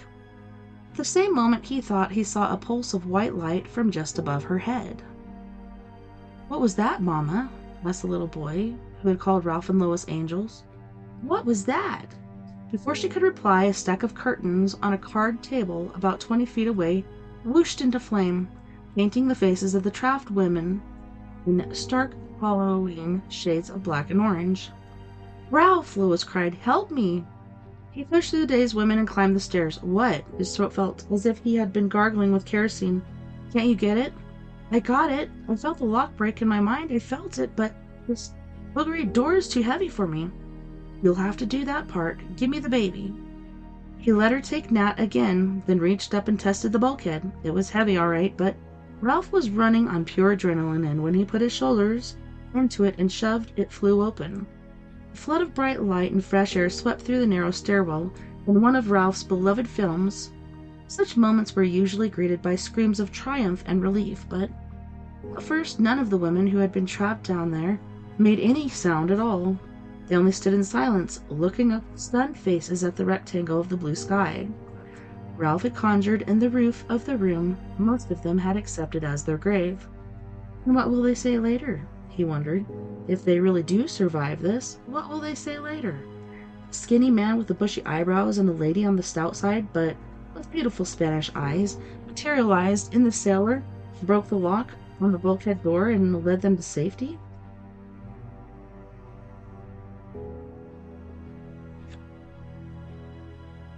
Well, why not?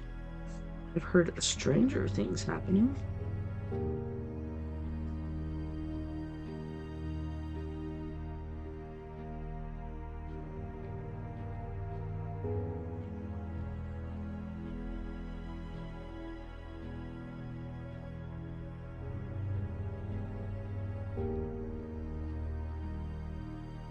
Where was I? He looked down and saw the strangely familiar little boy looking back at him with large grave eyes. There was a hook-shaped scar across the bridge of the boy's nose. Ralph had an idea that this kid was the only one who had really seen them, even after they had dropped back down to the short-time level, and Ralph knew perfectly well that what he would say, the angels had come, a man-angel and a lady-angel, and they had saved them. Could make for an interesting sidebar on the news tonight, Ralph thought. Yes, indeed. Lisette Benson and John Kirkland would love it. Lois slapped her hand against one of the support posts. Come on, you guys. Get going before the fire gets the furnace oil tanks. The woman with the little girl moved first. She hoisted her crying child into her arms and staggered upstairs. Coughing and weeping, the others began to follow. The little boy looked up at Ralph admiringly as his mother led him past. Cool, man, he said. Ralph grinned at him. He couldn't help it, and turned to Lois and pointed up the stairs.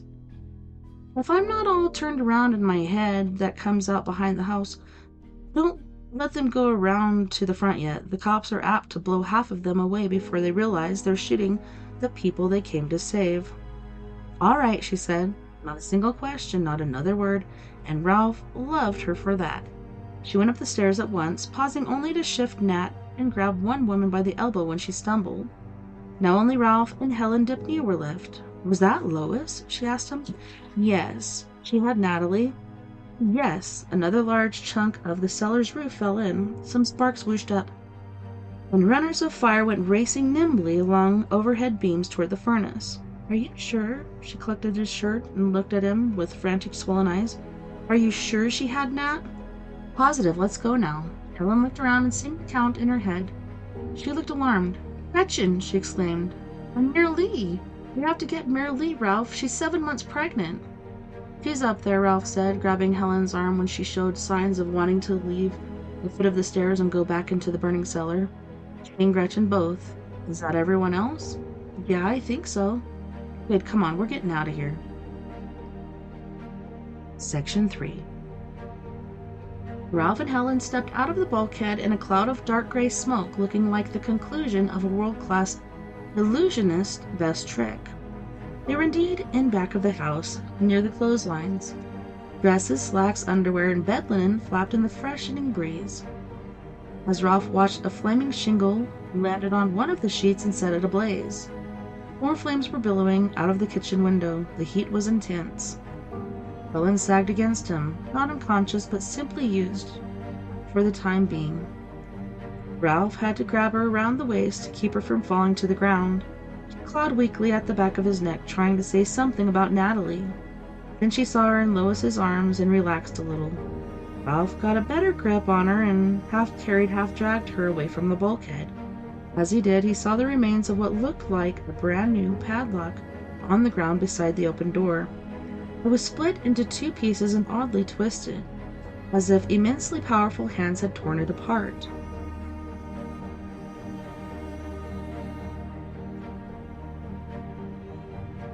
The women were about 40 feet away, huddled at the corner of the house. Lois was facing them, talking to them, and keeping them from going any further. Ralph thought that with a little preparation and a little luck, they would be okay when they did. The firing from the police strong point hadn't stopped, but it had slackened off considerably. Pickering! It sounded like Lydecker, although the amplification of the bullhorn made it impossible to be sure. Why don't you be smart for once in your life and come out while you still can? More sirens were approaching, the distinctive watery warble of an ambulance among them. Ralph led Helen to the other women. Lois handed Natalie back to her, then turned in the direction of the amplified voice and cupped her hands around her mouth. Oh, she screamed. Hello out there, can you... She stopped coughing so hard as she nearly retched, doubled over, with her hands on her knees and tears squirting from her smoke-irritated eyes. Lois, are you okay? Ralph asked. From the corner of his eye he saw Helen covering the face of the exalted and revered baby with kisses. Fine, she said, wiping her cheeks with her fingers. The damn smoke, that's all. She cupped her hands around her mouth again. Can you hear me? The firing had died down to a few isolated handgun pops. Still, Ralph thought, just one of those little pops in the wrong place might be enough to get an innocent woman killed. Lydecker! He yelled, cupping his own hands around his mouth. John Lydecker! There was a pause, and then the amplified voice gave a command and gladdened Ralph's. Stop firing! One more pop, then silence, except for the sound of the burning house. Who's talking to me? Identify yourselves! Ralph thought he had enough problems without adding that to them. The women are back here, he yelled, now having to fight a need to cough himself. I'm sending them around to the front. No, don't, Lydecker responded. There's a man with a gun in the last room, on the ground floor. He's shot several people already. One of the women moaned at this and put her hands over her face. Ralph cleared his burning throat as best he could. At that moment, he believed he would have swapped his whole retirement fund for one ice-cold bottle of Coke and screamed back, Don't worry about Pickering. Pickering's... But what exactly was Pickering? That was a damn good question, wasn't it? Mr. Pickering is unconscious. That's why he stopped shooting, Lois screamed from beside him. Ralph didn't think unconscious really covered it, but it would do. The women are coming around the side of the house with their hands up. Don't shoot. Tell us you won't shoot. There was a moment of silence, then, we won't. But I hope you know what you're talking about, lady. Ralph nodded at the mother of the little boy. Go on now. You can lead the parade. Are you sure they won't hurt us? The fading bruises on the young woman's face, a face which Ralph also found vaguely familiar, suggested that these questions of who would or would not hurt her and her son formed a vital part of her life. Are you sure? Yes, Lois said, still coughing and leaking around the eyes. Just put your hands up. You can do that, can't you, big boy? The kid shot his hands up with the enthusiasm of a veteran cops and robbers player, but his shining eyes never left Ralph's face. Pink roses, Ralph thought. If I could see his aura, that's what color it would be. He wasn't sure if that was intuition or memory, but he knew it was so. What about the people inside? Another woman asked. What if they shoot? They had guns. What if they shoot? There won't be any more shooting from there, Ralph said. Go on now.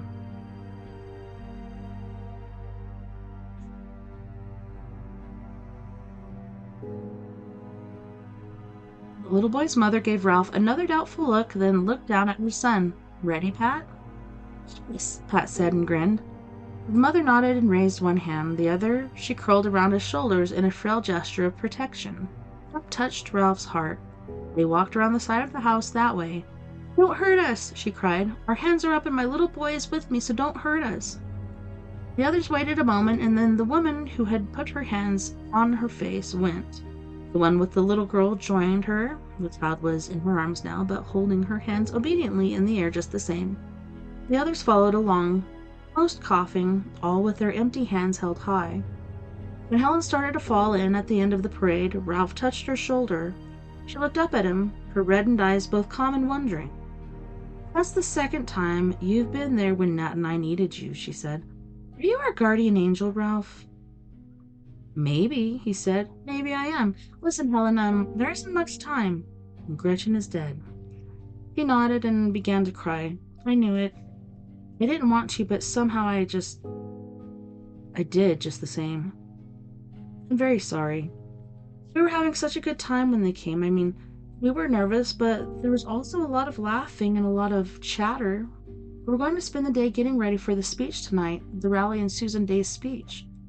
That's tonight I have to ask you about, Ralph said, speaking as gently as he could. Do you think they'll still... We were making breakfast when they came. She spoke as if she hadn't heard him. Ralph supposed she hadn't. Nat was peeking over Helen's shoulder, and although she was still coughing, she had stopped crying. Safe in the circle of her mother's arms, she looked from Ralph to Lois, then back to Ralph again with lively curiosity. Helen, Lois began. Look, see there? Helen pointed to an old brown Cadillac parked beside the ramshackle shed, which had been the cider press in the days when Ralph and Carolyn had occasionally come out here. It had probably served High Ridge as a garage. The caddy was in bad shape, cracked windshield, dented rocker panels, one headlight crisscrossed with masking tape. The bumper was layered with pro-life stickers. That's the car they came in. They drove around to the back of the house as if they meant to put it in our garage. I think that's what fooled us. They drove right around to the back as if they belonged here. She contemplated the car for a moment, then returned her smoke-red and unhappy eyes to Ralph and Lois. Somebody should have paid attention to the stickers on the damn thing. Ralph suddenly thought of Barbara Richards back at Woman Care. Barbie Richards, who had relaxed when Lois approached. It hadn't mattered to her that Lois was reaching for something in her purse. What had mattered was that Lois was a woman. Sandra McKay had been driving the Cadillac. Ralph didn't need to ask Helen to know that. They had seen the woman and ignored the bumper stickers. We are family. I've got all my sisters and me. Then Deanie said the people getting out of the car were dressed in army clothes and carrying guns. We thought it was a joke. All of us, but Gretchen, that is. She told us to get downstairs as quick as possible. Then she put us into the parlor. To call the police, I suppose. I should have stayed with her. No, Lois said, and slipped a lock of Natalie's fine spun auburn hair through her fingers. You had this one to look out for, didn't you? And still do. I suppose, she said dully. I suppose I do, but she was my friend, Lois, my friend. I know, dear. Helen's face twisted like a rag, and she began to cry. Natalie looked at her mother with an expression of comical astonishment for a moment, and then she began to cry, too. So cute when babies do that. They're all empathetic. Helen, Ralph said. Helen, listen to me. I have something to ask you. It's very, very important. Are you listening? Helen nodded, but she went on crying.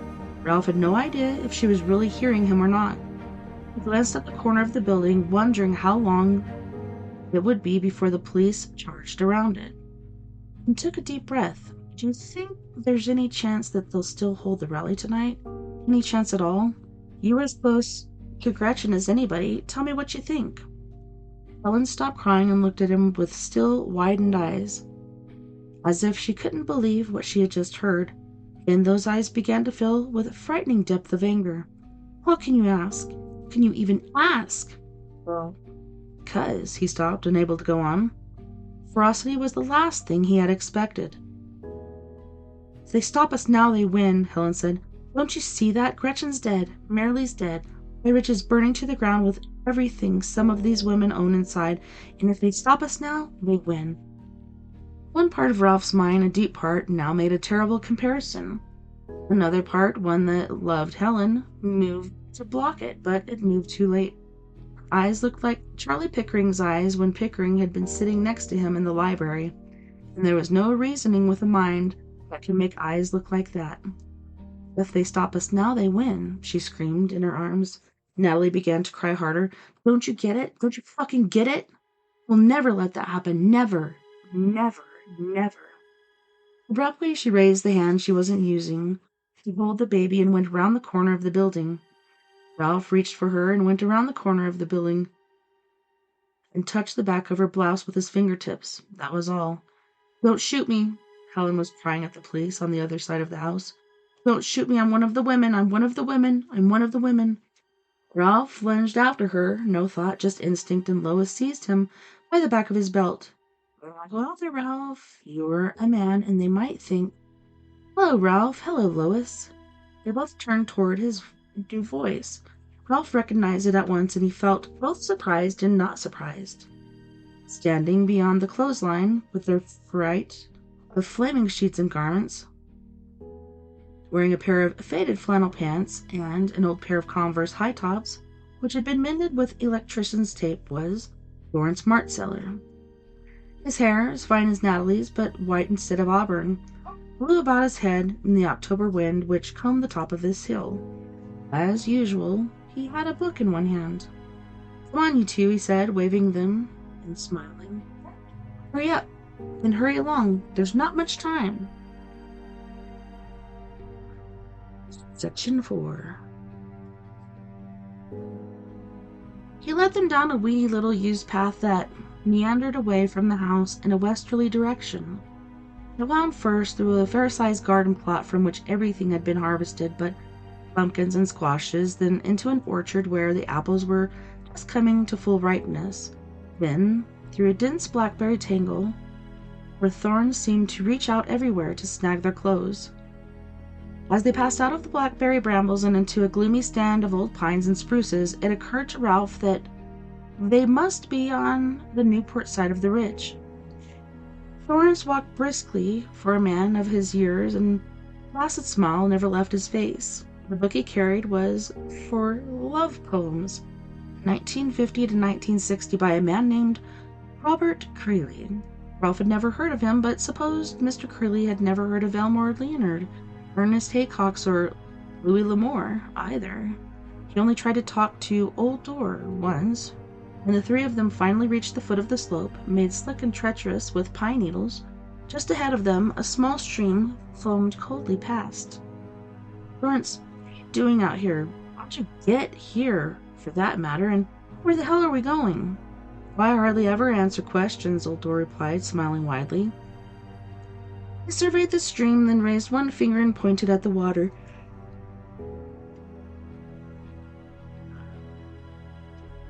The small brown trout jumped into the air and flipped bright drops from its tail and fell back into the water again. Ralph and Lois looked at each other with identical, "I just see what I thought I saw" expression. "Nope, nope," Thor continued, stepping off the bank and onto the wet rock. "Hardly ever too difficult. Too many possibilities, too many levels, eh, Ralph? The world is full of levels, isn't it? How are you, Lois?" "Fine," she said absently, watching Dorrance across the stream on a number of conveniently placed stones. He did it with his arms held out to either side, a posture which made him look like the world's oldest acrobat. Just as he reached the far bank, there was a violent exhalation from the ridge behind them. Not quite an explosion. There go the oil tanks, Ralph thought.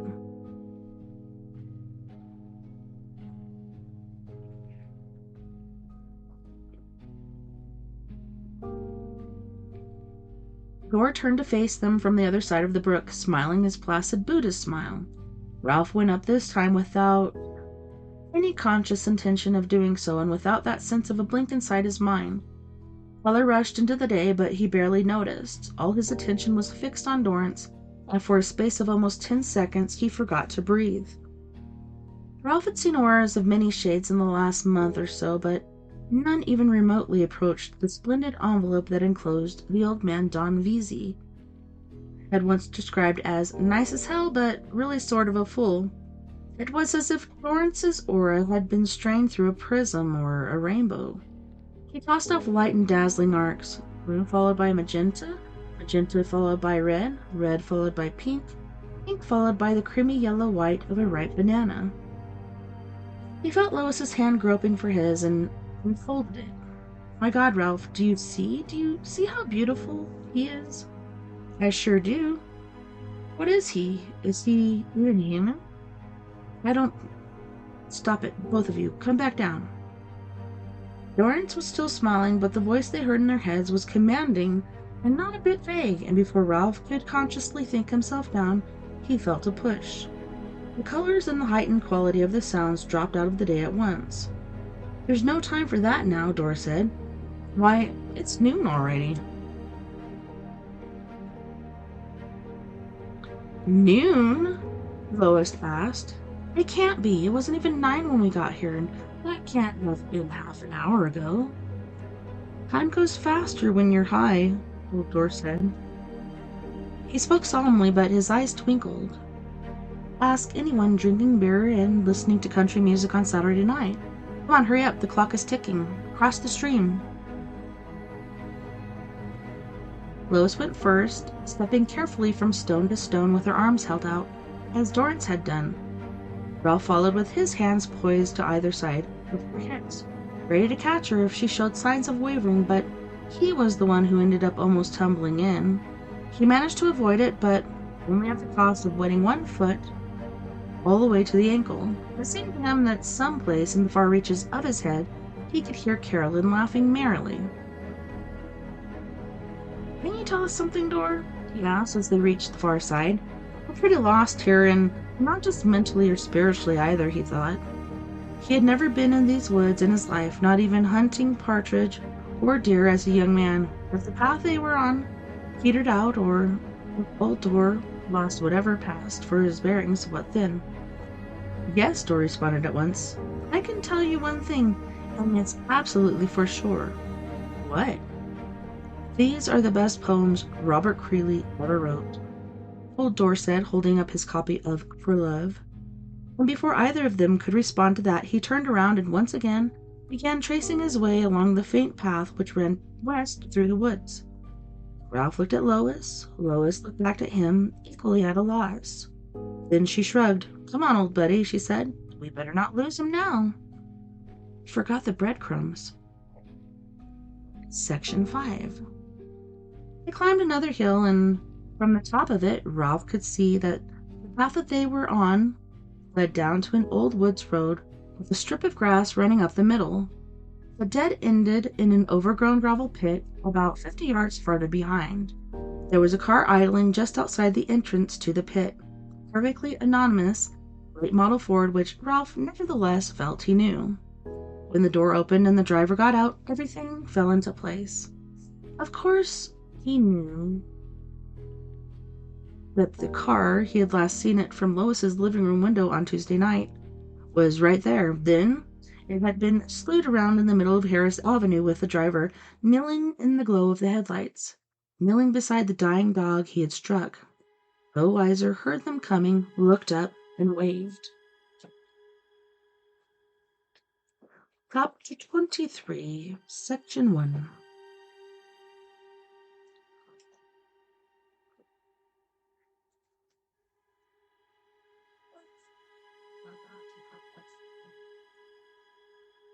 He said he wanted me to drive, Weiser told them, as he carefully turned his car around at the entrance to the gravel pit. Where to? Lois asked. She was sitting in the back with Dorrance. Ralph was in the front seat with Joe Weiser, who looked as if he weren't quite sure where or even who he was. Ralph had slid up, just the tiniest bit, as he shook hands with the pharmacist, wanting to get a look at Weiser's aura. Both it and his balloon string were there, and both looked perfectly healthy. But the bright yellow-orange looked slightly muted to him. Ralph had an idea that was very likely old doors influence. Good question, Weiser said. He voiced a small, confused laugh. I don't have the slightest idea, really. This has been the weirdest day of my entire life. Absolutely no doubt about it. The woods road ended in a T-junction with a stretch of two-lane blacktop. Weiser stopped, looked for traffic, then turned left. They passed a sign reading to I-95 almost right away, and Ralph guessed that Weiser would turn north as soon as they reached the turnpike. He knew where they were now, just about 2 miles south of Route 33. From here, they could be back in Derry in less than half an hour, and Ralph had no doubt that was just where they were going. He abruptly began to laugh. Well, here we are, he said. Just 3 happy folks out for a midday drive. Make that 4. Wonderful. Welcome to the wonderful world of hyper-reality, Joe. Joe gave him a sharp look, then relaxed into a grin. Is that what this is? And before either Ralph or Lois could reply, yeah, I suppose it is. Did you read that poem? Lawrence asked from behind Ralph. The one that starts, each thing I do, I rush through so I can do something else? Ralph turned and saw that Dorrance was still smiling his wide, placid smile. Yes, I did. Isn't that Crackerjack? It's so good. Stephen Dobbins reminds me of Hart Crane without the pretensions, or maybe I mean Stephen Crane, but I don't think so. Of course, he doesn't have the music of Dylan Thomas, but is that so bad? Probably not. Modern poetry is not about music, it's about nerve. Who was it and who doesn't not about music? It's about nerve. Who has it and who doesn't? Oh boy, Lois said. Rolled her eyes. He could probably tell us everything we need to know if we went up a few levels, Ralph said. But you don't want to do that, Dor. Because time goes faster when you're high. Bingo, Dorrance replied. Blue signs marking the north and south entrances to the turnpike glimmered up ahead. You'll have to go up later, I imagine, you and Lois both, and so it's very important to save as much time as you can now. Save. Climb. He made a queerly evocative gesture, drawing a gnarled thumb and forefinger down in the air, bringing them together as he did, as if to indicate some narrowing passage. Joe Weiser put on his blinker, turned left, and headed down the northbound ramp to Derry. How did you get involved in this, Joe? Ralph asked him. Of all the people on the west side, why did Dorrance draft you as a chauffeur? Weiser shook his head, and when the car reached the turnpike, it drifted immediately over into the passing lane. Ralph reached out quickly and made a mid-course correction, reminding himself that Joe probably hadn't been getting much sleep himself just lately. He was very happy to see the highway was mostly deserted, at least this far out of town. It would save some anxiety, and God knew he would take whatever he could get in that department today. We are all bound together by the purpose, Dorrance said abruptly. That's a-tet, which means one made of many. The way that many rhymes make up a single poem, you see. No, Ralph, Lois, and Joe said it at the same time, in perfect unrehearsed chorus, and then laughed nervously together. 3 insomniacs of the apocalypse, Ralph thought. Jesus save us. That's okay, Old Dor said, smiling his wide smile. Just take my word for it. You and Lois, Helen and her little daughter, Bill, Faye Chapin, Trigger Vacone, me, all part of the purpose. That's fine, Dor, Lois said, but where's the purpose taking us now, and what are we supposed to do when we get there? Dorrance leaned forward and whispered in Joe Weiser's ear, guarding his lips with one puffy, age-spotted hand. Then he sat back again, looking deeply satisfied with himself. He says we're going to the Civic Center, Joe said. Civic Center? Lois exclaimed, sounding alarmed. No, that can't be right. Those 2 little men said. Never mind them right now, Dorrance said. Just remember what it's about. Nerve, who hasn't, and who doesn't. We'll get into section 2 just a little bit before we close out here in a few minutes. Silence in Joe Weiser's Ford for almost the space of a mile. Dorrance opened his book of Robert Creeley poems and began to read one, tracing his way from line to line with the yellowed knell of an ancient finger. Ralph found himself remembering a game they had sometimes played as kids. Not a very nice one. Snipe Hunt, it had been called. You got kids who were a little younger and a lot more gullible than you were, fed them cock and bull story about the mythical snipe, then gave them tow sacks and sent them out to spend a strenuous afternoon wandering around in the damps of the willywags, looking for non-existent birds. This game was also called Wild Goose Chase, and he suddenly had the inescapable feeling that Clotho and Lachesis had been playing it with him and Lois up on the hospital roof. Just gonna put a little boop orange mark on these so I know where to pick up next time. Right here by he. Alrighty. What a weekend. I had a great time last night with my 2 daughters. We went to my very first drag show and it was actually quite entertaining. Yeah, we had a lot of fun. And it was Disney themed, so that was great, but yeah. It snowed down here in Durango, Colorado, and it's just a thing for fighting off cabin fever, because, you know, it ain't that fun being stuck inside. But yeah, we met up with some family that we didn't expect to see and some old friends, and so that was awesome running into them as well. Unfortunately, like, they had a food truck out front. Some bars do that here too, but they close at 8. I got there at 8, so yeah, too late for food. It was a good night all in all, and everybody was just freaking awesome. And I got to be the assistant of the main lady, which, you know, means I could touch her or fix her wardrobe or whatever, but I didn't because, you know, people need their space, and I was nervous. I didn't know what to do. Anywho's, thank you so much once again for hanging out with me tonight on We Are Paradox Media's Late Night in the Rockies. Thank you to all of our friends on We Are Paradox Media's Facebook, KPNL Radio, Twitter, Spreaker, iHeartRadio, Twitch, wherever else you may be listening Beyond The Omniverse tonight. Unfortunately, our YouTube didn't work, so we weren't able to get a video out, but had a wonderful time all the same, and I can't wait to do it again next weekend. Don't forget, we are all in this together. Together we can make the world a bit better, and together, my friends, we are Paradox Media, because without you, there is no us. Until next time, nighty-night, love and light. Have a wonderful rest of your weekend, and a wonderful beginning to your week. And I will see you back here, same crazy time, same crazy place. Don't take life too seriously, and just remember that in the end, love wins. See you around.